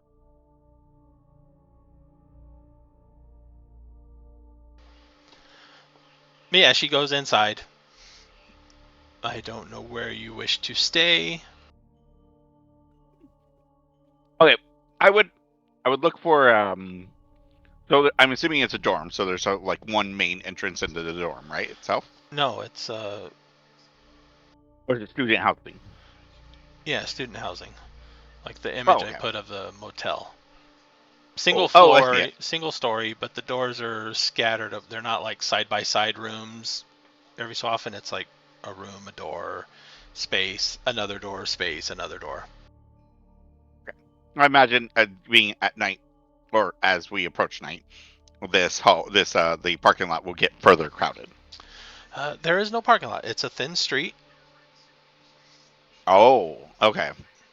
one way, so no parking on the street itself. The parking would be around like in the back or on either side of the building, like on the left side, and then you'd have all the rooms, and then another one maybe on the far right side. But you have the doors of the street, maybe a few feet of grass, a narrow street to drive down, and then the apartments across the way are similar, so a few feet of grass. Enough to the point where somebody across the street heard screaming from this side. They could hear it. You mean? Okay. Okay. So there's not a good view from a parking place, is what you're telling me. Correct. Now, if you So walk back and forth, you can like maybe down the street a little bit at a corner you might be able to park. Be a few Okay. minutes on foot to get to the door, maybe a minute or two to drive and just stop the car in the middle of the street and run in if you had to. Is there Now I don't want to encourage this too much, but I will mention that technically it doesn't really matter that much if she gets the mind whammy put on her, Right. as long as we know who did it. No. Is there outside seating out there anywhere? Like I don't know, benches, anything? There would be a few, like on the sides of the building. Also, a couple of trees in the limited grass that you could like sit on the grass and lean up against a tree, maybe. Okay. All right. That I would be able to like view the entry, her door in the area. Yeah. Okay. Yeah. I'll probably do that, and I'll pull out some books like I'm a student, even though I'm a little old. That's okay. Look, old people goes back to school too, and pull out some books like I'm just like studying or something. You know what I mean? Mostly they're my notes for my that's as I go through and get mad at myself again over the message that I cannot remember and stuff. But I'll make it look like I'm a student since it's a student housing, and just pulling out books, reading or something like that. So I don't look too out of place. I will remind you that the sun is going down. Yes, correct.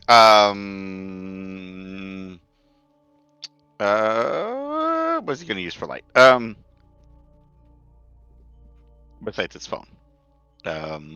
Phone lights aren't even that great art actually at that point, are they? Do they have phone lights? No, it'd be just like you flip it open and it's just the light there, right? Okay. No, some of them did have the flash. You could actually turn on and leave it on Oh, as a little right. flashlight. Yes, that's right. That's right. Yes, that's true. They'll just burn the battery quickly. Yep. I mean, he would have obviously a normal flashlight and stuff like that. It's not. Give me like, a perception alertness. Let's see.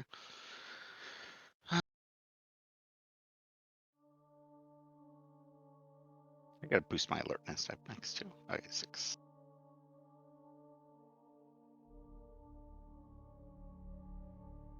Is this like a surprise thing, or is this like just being clear? Is this during that night while I'm watching? No, Is that it's what I'm not. rolling on?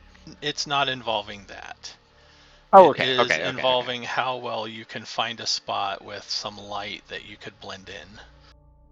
Yeah, yeah. Is there like a street light too, and things like that? That's might be what I'm looking for. Yep, So that's that kind of the thing. point of the roll. Okay. I want to use another point of willpower. I would say it wouldn't apply here. Wouldn't? Okay, because it's just kind of getting a good spot, basically. Okay. Yeah. Wow, look at me. Didn't need it. Yeah. With a 4, you find a spot near a tree, somewhat close to her door, and somewhat mostly underneath one of the street lights. So there is enough light to read for the most part. Not actually, but for appearance sake, there's enough light. When somebody looking at me, they would believe there is at least enough light for me to read. Yes. Gotcha. Fair enough. All right. Yep. And he'll just stare and look like he's studying away as he's, glancing about every now and then and stuff like that. So All right. that's his takeout. Has some fast food with him. He munches on that, and then basically he probably eats that, and then he'll probably have like things like jerky and chips and things like that to munch on through the rest of the night. So Sounds good. Mhm.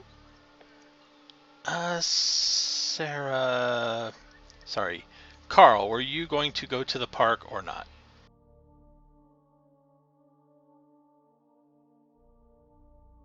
Do it. I fully intended to go to the park. Why? Okay. Just wondering. So, are you going to go with Sarah and Dakota or separately?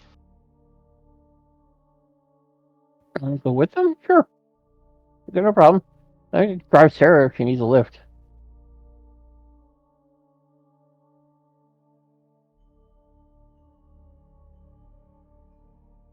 But if you mean like I intend to be like walking around with them, wasn't expecting that. No. Okay. Kind of expected I find a bench, pull out my magazine about conspiracy theories, and hang out there and watch and wait. There would be a bench near the dog park around here. Okay. Closest parking lot is that side. The spot where the ghost was seen was where the circle is. That seems to be where Sarah and Dakota go to.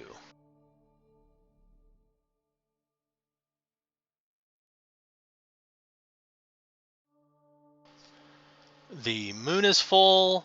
It is shaded and slightly red in hue because of the shadow. There are a few howls in the distance, like far distance.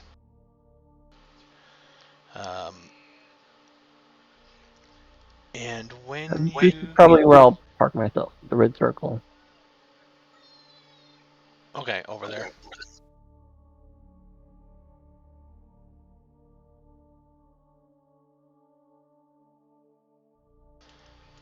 It looks like that is a made riverbed, perhaps, and a little bridge going over the riverbed. There is no water in it at the moment.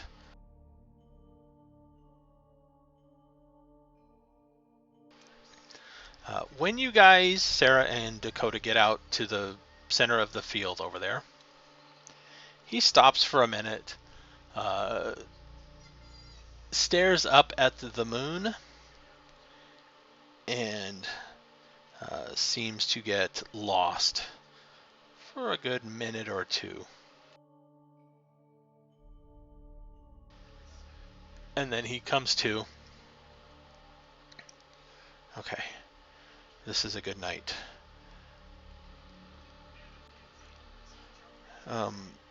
What is Sarah wearing?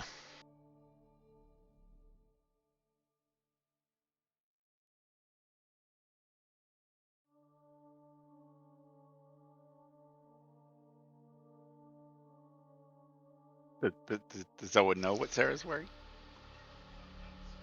Oh, I've been coughing off and on. Forgot I was muted. She's it's probably cold out at night, so jacket, jeans, blouse underneath, something like that. He pulls out, or he is carrying over a shoulder, a backpack. And when you guys get out there, he sets it on the ground, opens it up, pulls out a water bottle, hands it to you. Keep this with you just in case. There won't be anything there if needed.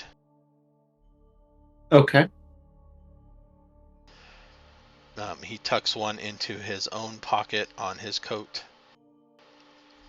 And then he pulls out kind of a very long loop of different bits of string and cloth and some feathers that are all attached into this loop.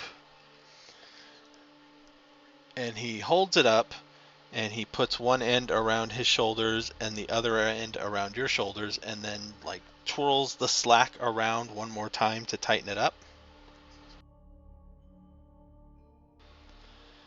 And then he pulls out a small compact.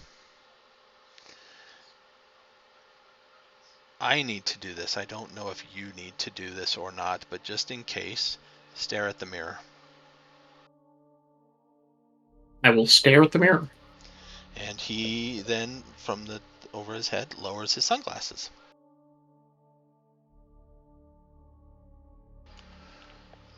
And I will say this is going to need a 9.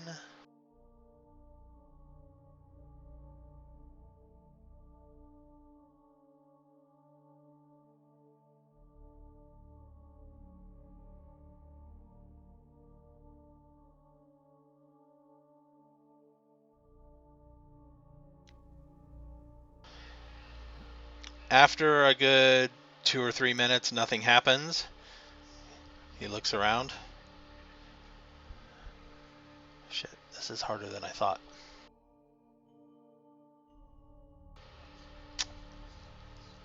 Am I making things difficult by being here? Can I make things easier somehow? Going alone would be easier. Mm. So hold that thought. All right. He starts to kneel down, goes through his backpack again, starts pulling out random stuff, like pack rat stuff, nothing that seems important at all. And he gets to a kind of like a polished, smooth rock. Looks at it. Looks at you, looks at the rock again. Humor me. He stands up and balances the rock on your head. I will balance the rock on my head as best I can. I'd also like to, I'm going to be paying close attention to all these things he's taken out and trying to see if I can sense anything unusual from them. Anything like that. But the sense you get, everything that he is pulling out of the backpack seems to be non-processed, non-manufactured. Okay. that's about it. Nothing makes sense. There's no rhyme or reason to any of it. Just the fact that most of it is natural, either handcrafted or found or whatever like that. Mm-hmm. All right. Let's see, anything else that can get you closer to nature? I don't think so.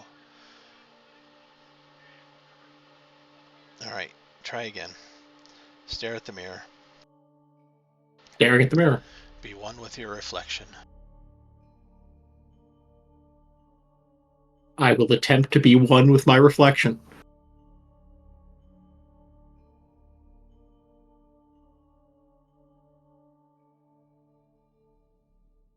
Ooh.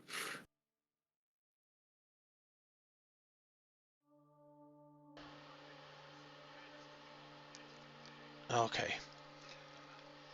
He then carefully, so he doesn't disturb the loop of feather and string and stuff, he starts to look around, outward.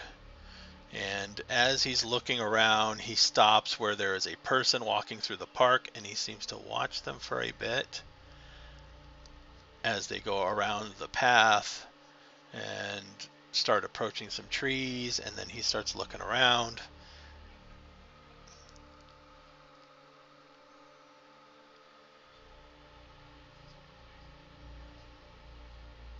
Don't be afraid. And as the person goes behind the tree, he changes. His clothes seem to blend into him. He gets a little bit taller, more muscular, and a bit hairier, furrier.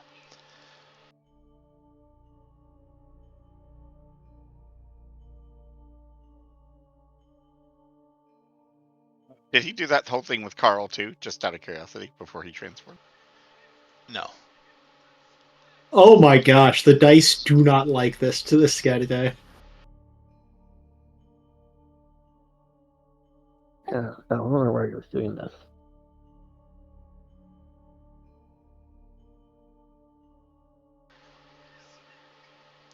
And he, in frustration, throws his head back and howls, kind of mostly a human-sounding howl. And he seems to cause some type of exertion that you almost sense. So something happens, and the light around him gets a little bit sparkly, and he is going to spend a point of willpower for this one.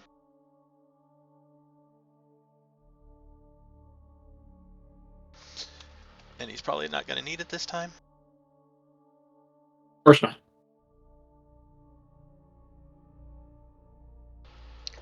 All right, and then the world around you changes. It seems to have this eerie glow with no light. The trees around here look mostly more alive, but also in a sense a bit sick. And you're not sure how you can tell they look sick, you just know they look sick. And where you are standing, there is this almost line from about head height going down to the ground that is kind of glowing, slightly reddish tinted. All right, we are here now. All right, I'm going to be taking a close look around, paying attention to my surroundings, and also activating second sight, because that seems useful here.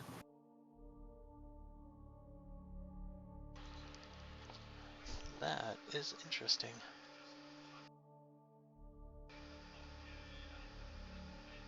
With second sight, you look at him here, and he seems to shift back and forth.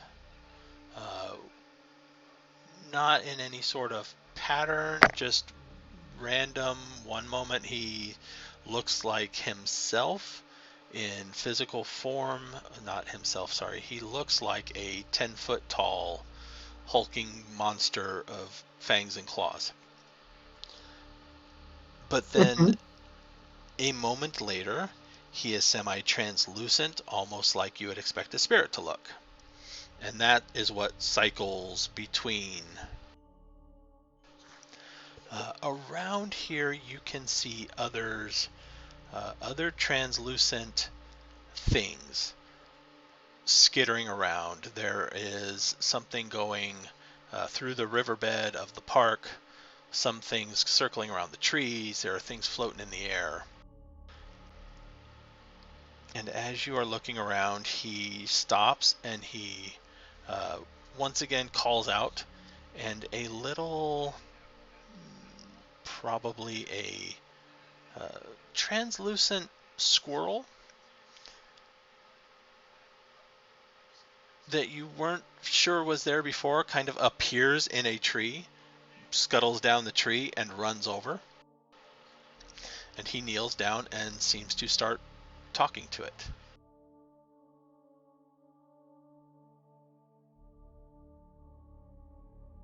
Okay. I'll listen on the conversation, continue just observing the surroundings, and try to. Also, like, if I've got this kind of sick sensation, I'd kind of like to pinpoint that if I could, if there's any particular locus of it, any source, or if it's just a general miasma. Then.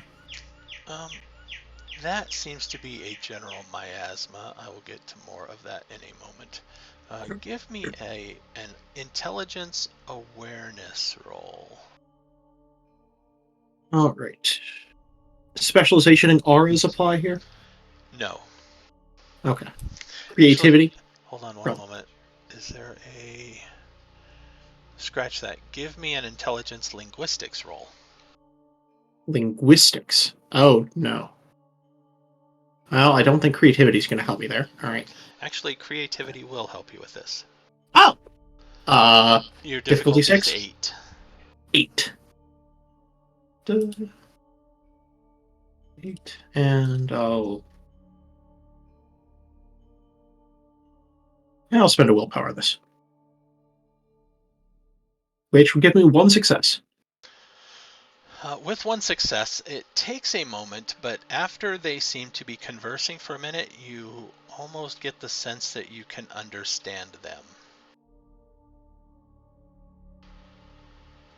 They are not speaking in words necessarily, but in impressions and feelings and images. And after a moment, you start to get the sense that they are communicating about what has been around recently. If anything has approached this spot,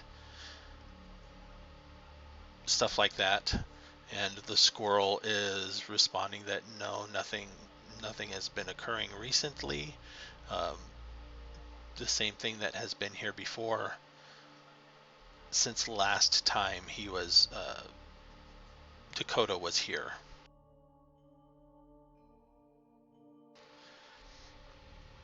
And then a moment later, the squirrel runs off and Dakota stands back up.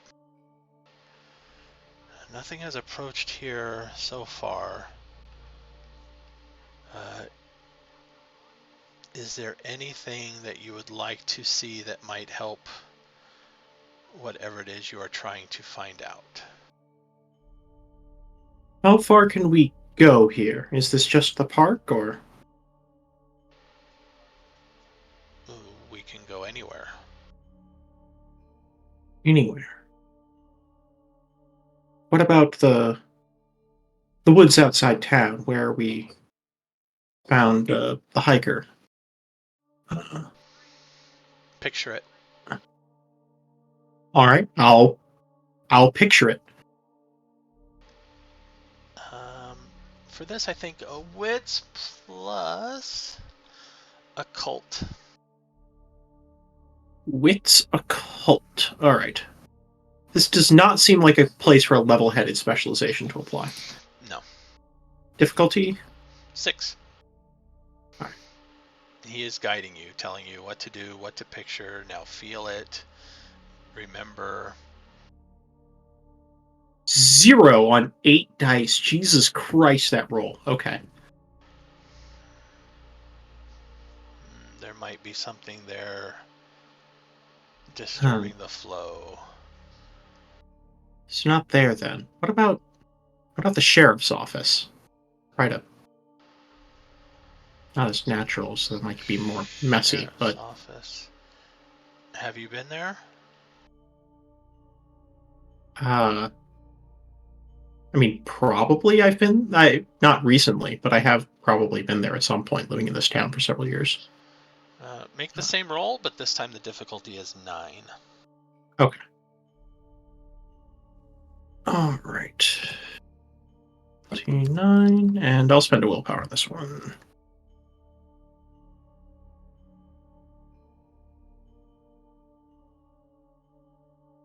Which will prevent a botch.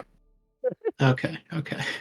The dice don't want anything to happen in the spirit world. They just really don't. You're just not good in the spirit world, that's all. I have 8 dice on everything I'm doing. Well, let's do this the hard way. And he stops and takes your hand. The loop of feather and string and stuff stay around you both. And now this may feel a little disconcerting. It may help with every step if you close your eyes. I don't know. And he takes a step and you guys find yourself on the edge of the park. And then he takes another step and you're a few blocks away. And it is very, very nauseating. But through this way, through short jumps, you guys get to the sheriff's office. Okay. And you go from not seeing the sheriff's office to being in the outside of the parking lot of the sheriff's office. And the sheriff's office looks very, very exaggeratingly spooky and horrific and covered in web.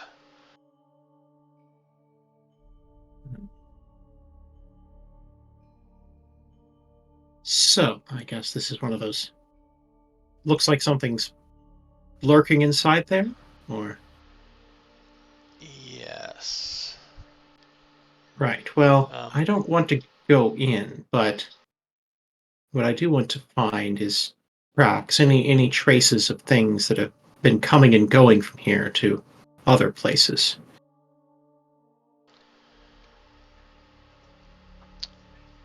Kind of gonna go move around, look around the edges if I can feel that unnatural, horrific, spooky sense. I'm looking for trails of that leading somewhere away, somewhere out of town. Give me a perception awareness. Your difficulty is going to be a 4. And as you are walking around, he is describing things. The web is natural among unnatural things, buildings, technology, and stuff. It is a trapping of what should be natural and made no longer natural. The rest is indicative of what inhabits this place. With a 2,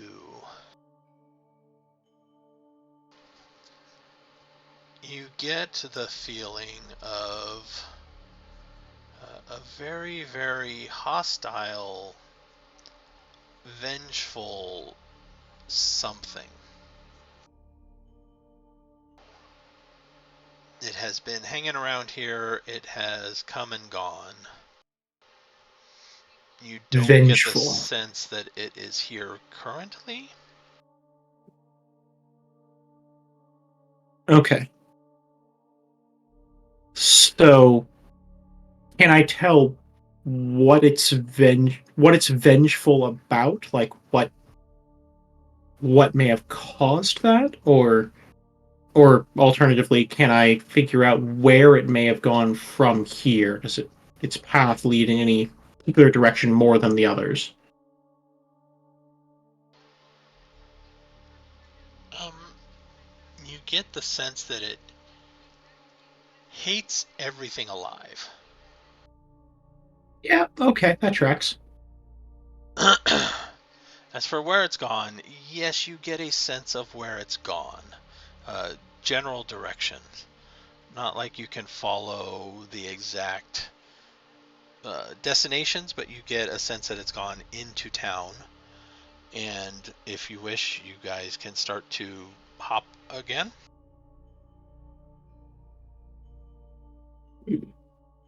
As in, like, it's in town now, or?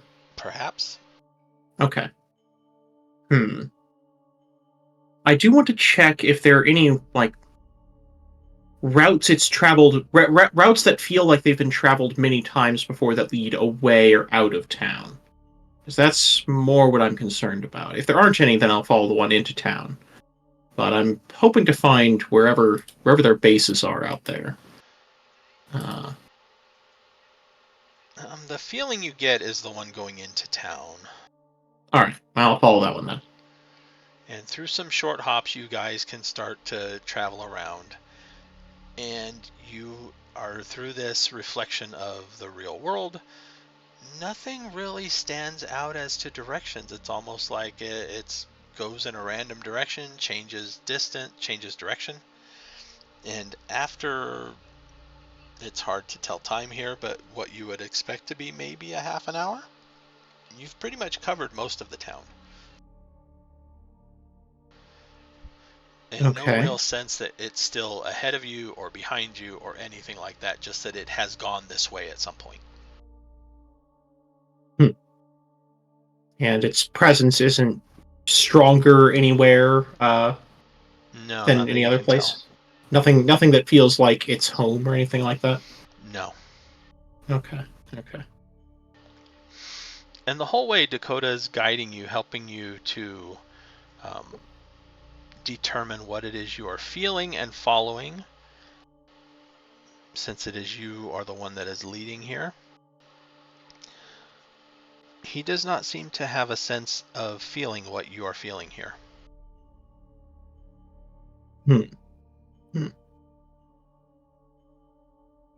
Okay.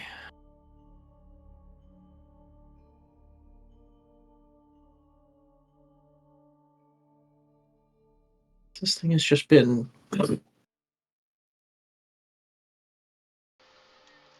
Oh, at one point, a couple points, actually.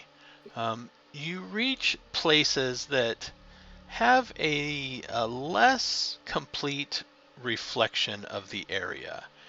And it's almost like you're looking into a bubble of sorts that you can't go into. Okay. I'll ask Dakota about those. Those places that are protected somehow. Yes. Probably the homes of the vampires and the warlocks in town, I guess. I'll try to keep some awareness of where I've seen those, but I'm assuming it's pretty disorienting in here. Yes, very disorienting. All right, those are relatively unimportant. Let's see. Any other leads I can use to... Oh, I should check out Jane's apartment. See if there's any sign that something evil happened there. That should be relatively fresh. You get to Jane's apartment. I'll just... I don't think a feeling of Cody would be present here. However, that whatever you are following seems to have been in this area as well. Okay. Can I follow its path from here? Like, where did it go? Where did it go immediately after going here? Um, leaving here.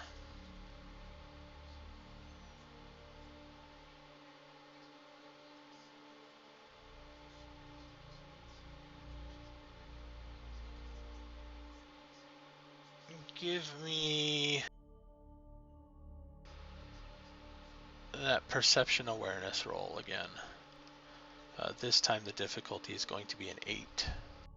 Does a specialization in auras apply? Sure. Right.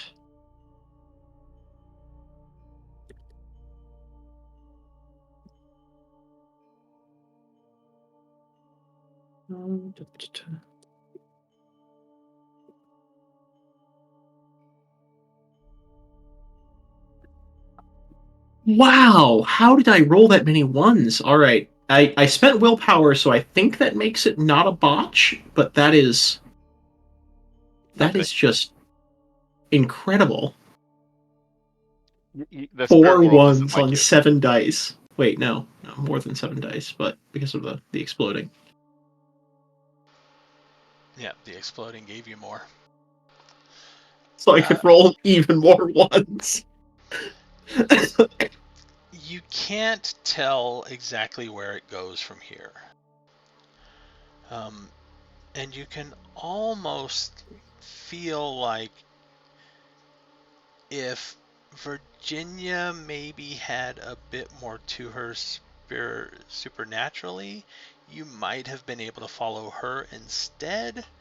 But the sense you get from an other following this is very, very fleeting, and it's gone. Okay.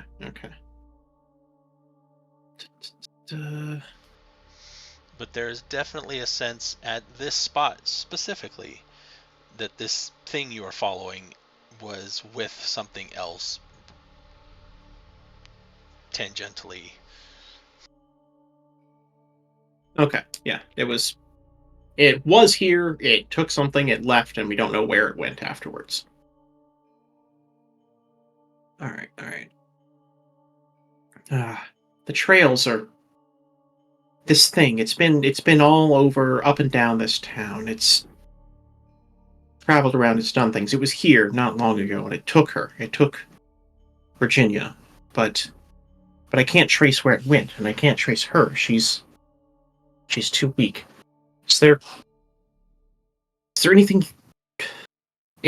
you know to pull the R's more strongly? Any trick or sort of focus? I'm trying to track it, but it's slipping away from me.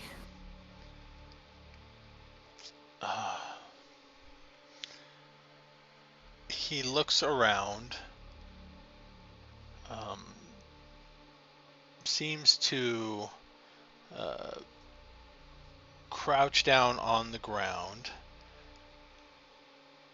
and again seems to start to call out in that non-speech language.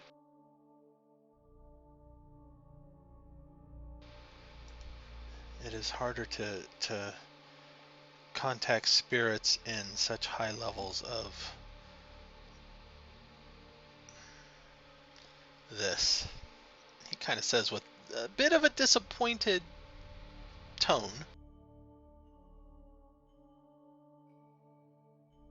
Mm-hmm.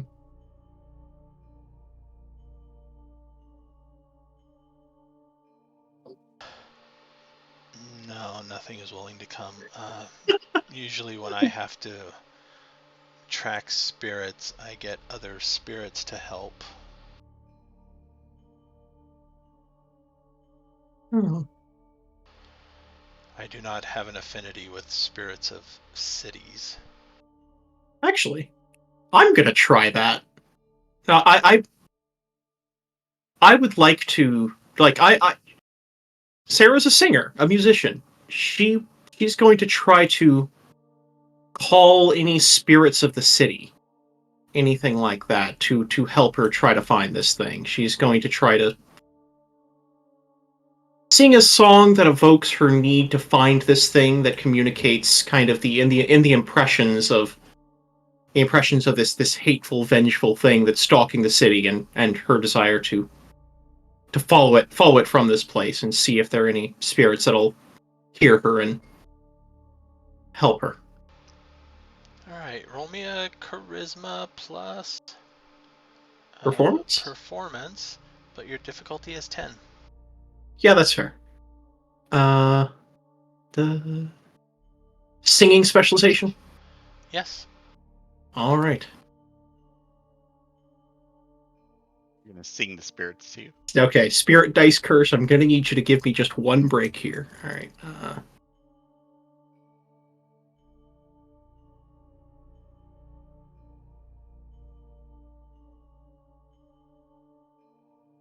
That'll be one success with the willpower.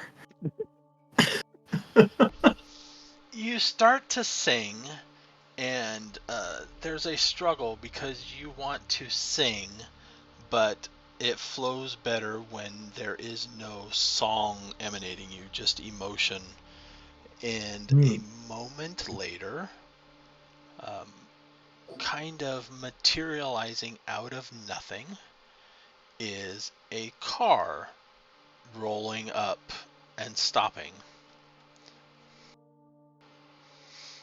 And the engine is idling very softly, and you can almost understand it is asking you, what would you like? All right. You summoned a car spirit? I love it. I summoned a car spirit. I'm going to try to emote into it that the vengeful one was here, and he went somewhere, and he took someone, and I need to know where he went and where he took her.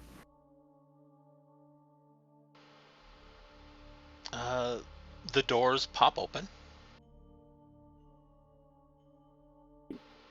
And I'll hop in. Dakota is kind of looking a little confused, as far as you can tell, in his wolfman monster form. But he gets in with you because he has to stay close. And the doors shut, and the car seems to start to pull away, and then the landscape changes around you guys. And you find yourself in the middle of nowhere on a very, very dark and unused road. Not even really a street, kind of like a gravel road that leads up to kind of an open area that with gravel. There is a single building-ish that looks kind of similar to the sheriff's department, only more run down, more decayed, more less webbing, however. And then That's nice. beyond that is a kind of a hillside or a mountainside with these huge gaping fanged maw on the side of it. And around this mountainside is this choking, billowing cloud of darkness. So maybe somewhere near the copper mine. All right. I'm going to get out. I'm going to thank the car. And then I'm going to just inspect this area, try to fix it in my mind as much as I can, and try to track anything about it that would help me identify it again once I'm back in the real world. Help me get back here and figure out where it is. Dakota, at this point, is looking around a lot more warily. Almost like he is expecting trouble. This is where he went. This is where he took her. We need to find this place in real life. Is there Do you know where this is? Could we go here once we leave? I have never been here before. Is there anything we could do that could mark this place, lead us back to it again when we're in the real world, or?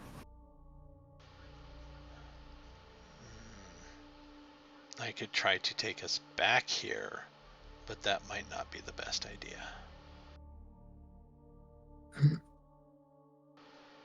All right. Well, At in best, that we case, should get back to the park before we return. I think this might be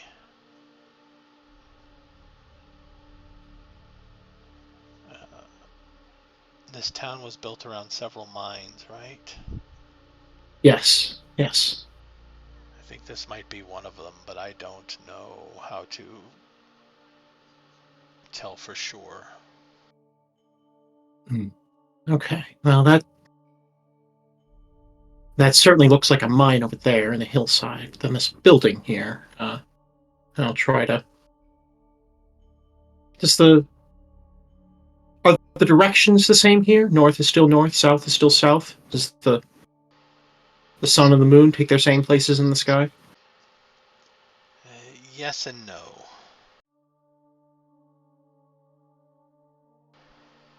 He kind of glances up, and even though it was dark, you can see the sun in the sky. Not giving off any light because it is a somewhat darkish reflection. But you also see the moon in the sky. They are there, but they are not where they would be. Here they are both always present. Helios I see. and Luna. I see. Okay. Well, if we can at least figure out the direction that the town is from here, then that would give us something to work with. We're south of the town or southwest, then help pick this place out. But yeah, I'm gonna try to inspect the area, get a reading for it, pick out anything that might identify this place more particularly, anything that doesn't seem too warped by the spirit world nature that, could be a physical detail to be described later. Roll me your permanent willpower. Difficulty is 6. Okay.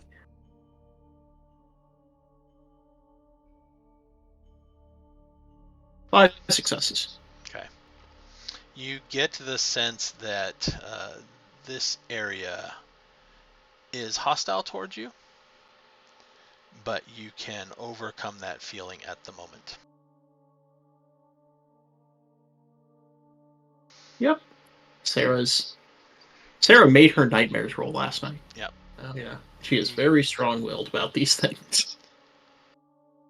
Yeah, I would have some troubles here, but I'd be like, oh, this is not good. All right. So yeah, I'm gonna go ahead and do my investigation as best I can here. Roll intelligence investigation. Okay. Difficulty? 6. All right.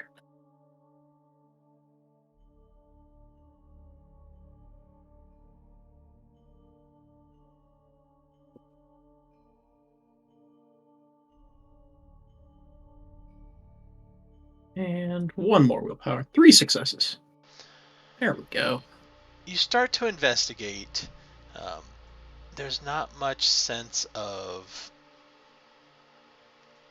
like anything belongs here. The closer you get to the buildings means you also get closer to the mine itself, and it starts to feel more dangerous. You start to notice things reaching for you out of the corner of your eyes that aren't there when you glance to the side. You get close enough to the building to see an old sign on it. And what you see on the sign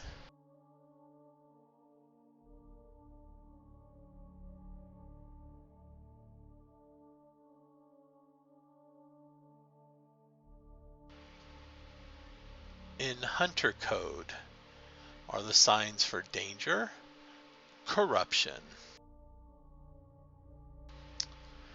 infested,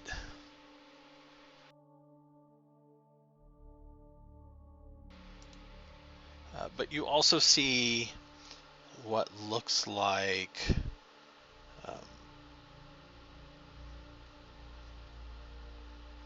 Sunrise County, City of Sunrise, coal mine complex number, and the number itself is scratched out, faded out.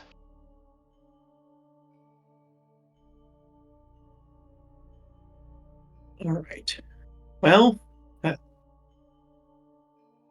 probably gets to a reasonably finite list, though. All right, and I'll keep an eye out for any like physical details I might be able to match up once I'm back to the real world, and then I'll go ahead and back off because this place is probably fantastically dangerous. Yeah. All right. Picture the park. All right, I will picture the park.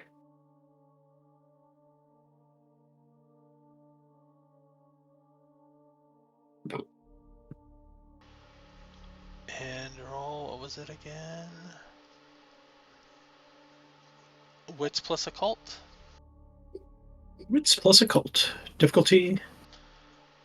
For the park, 6. All right.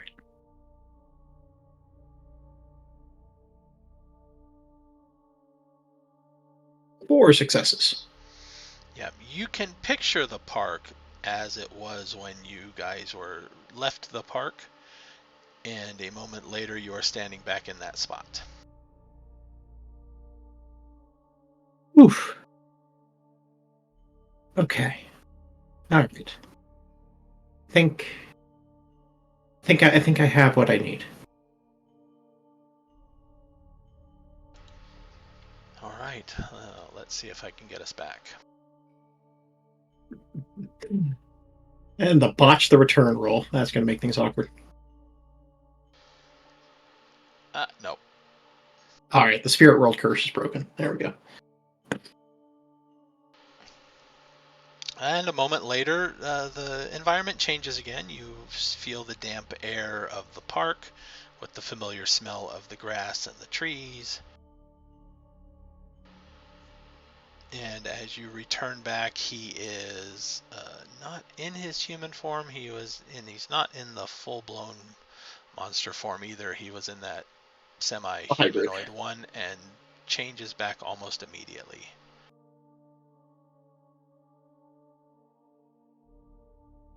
Well, that was quite something. Your second sight is still up, though. You still see him in his full-blown monster form. Okay, sure. Thank you, Dakota. That was enlightening. It is not something most humans see.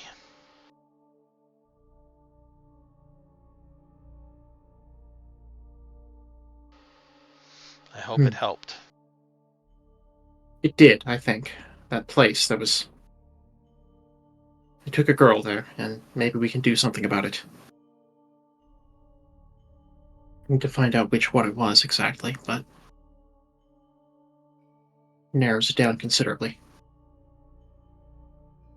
Huh, well, I had no idea any of that was even possible. But if we can... Is this something that was only possible because of the full moon, or could we go back other times? It might be, and he seems to start to wobble and then collapses to the ground. I will try to catch him, fail, and then go with lowering him to the ground, but with attempt to avoid smacking his head into the ground. I'm not strong enough to catch a guy like that. He overdid it. He is cooler to the touch than he should be, and a bit pale and clammy. I'm going to attempt to judge via medicine, like if this is this something seriously threatening? Is this just like he needs some sleep and food, or what's going on here? Give me a medicine roll. Intelligence medicine. Sure. Difficulty? 6. All right.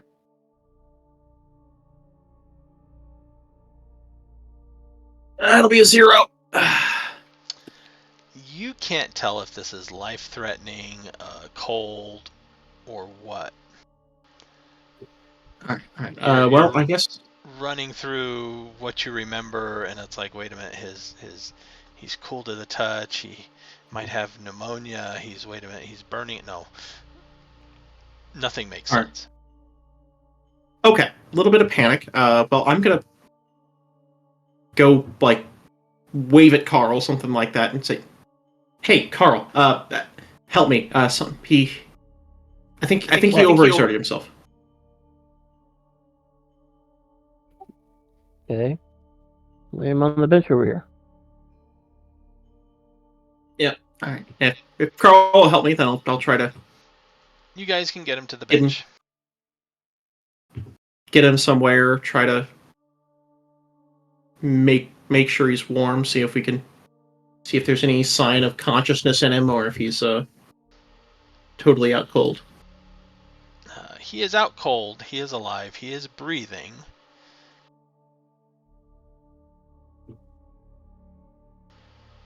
And without being able to tell that anything is physically wrong with him, perhaps he is just physically, mentally exhausted. You should. Perhaps. We check. Sorry, what was that? We check. Check what? You said perhaps he was just physically exhausted or whatever. Might be sure there's anything wrong with him. That we do a little quick once over. See whether he's, able to relax, whether he's like his reflexes to work, that sort of thing. Everything seems to function. Okay, good. Sit down.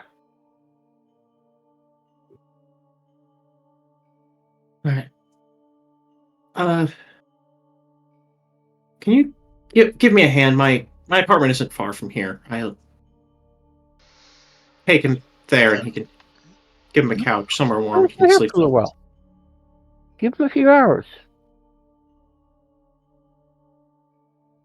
It's a cold night out, but whatever. Yeah. All right. We'll leave him on the bench. Like, I don't know. Take off my jacket, something to keep him warm, and just try to keep an eye on him and see if anything changes. If he's just sleeping, if he's all right or anything like that, and hang out with him for the rest of the night or whatever if that's necessary.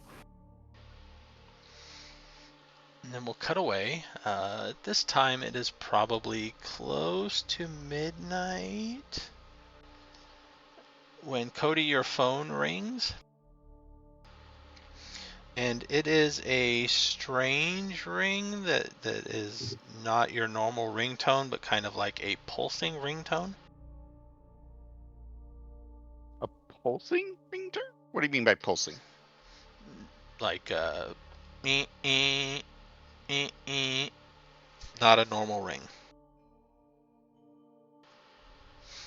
You have never heard your phone ring this way.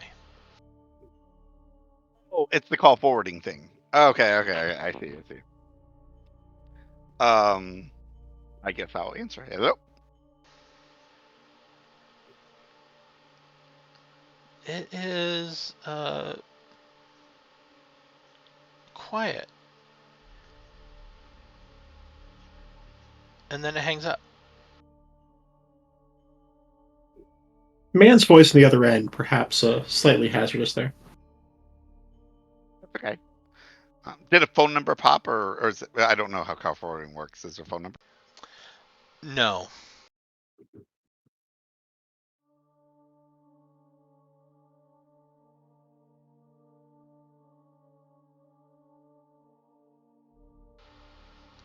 And then probably a minute later, it rings again.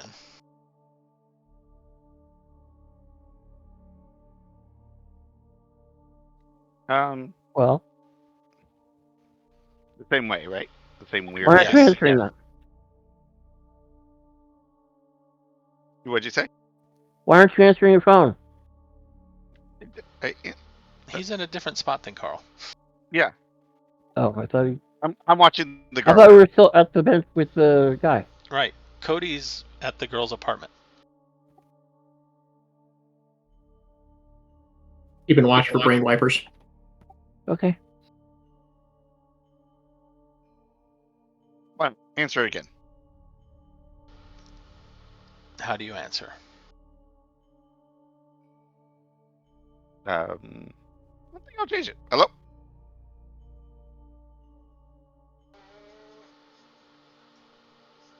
I must have the wrong number. And it hangs up again.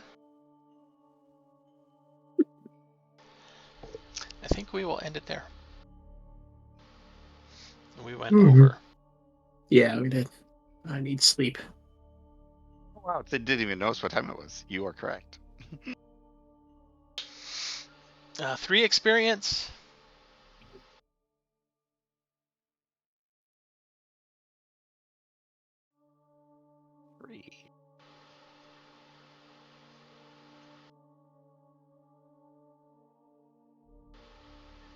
I think we will say, 1 conviction for everybody too.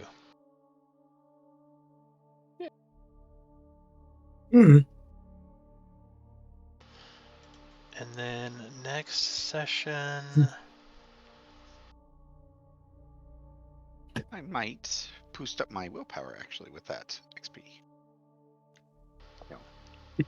I think I slightly should less be chance of- okay. Slightly less chance of failing my nightmare rolls. For the 17th. Yeah, I think I should For be next game? okay at the moment, yeah. Nothing noticeable. Got it. I don't have my phone beside me, so I can't check to make sure, but I think the 17th is clear at the moment.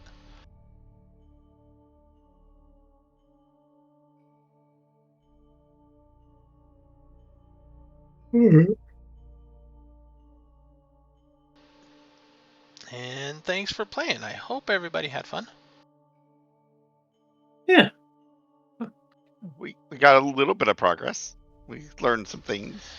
I think finding out some knowing things. their basis, that's a good chunk of progress right there. I'm happy with that.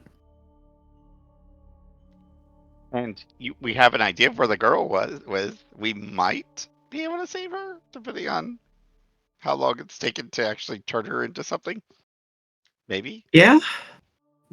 And one slight problem is our best zombie killing machine is currently out of action. Oh yeah, that's right. So, we might have to use our hunter abilities instead of relying on a werewolf to solve all our problems. You have evidence that something strange is afoot at the the coal mine. And something is going on at the sheriff's office. I mean, we kind of knew that one. But that reinforces it, yeah. Yep. All right, so good night. Thanks for hanging out. Good night. Yeah, good night.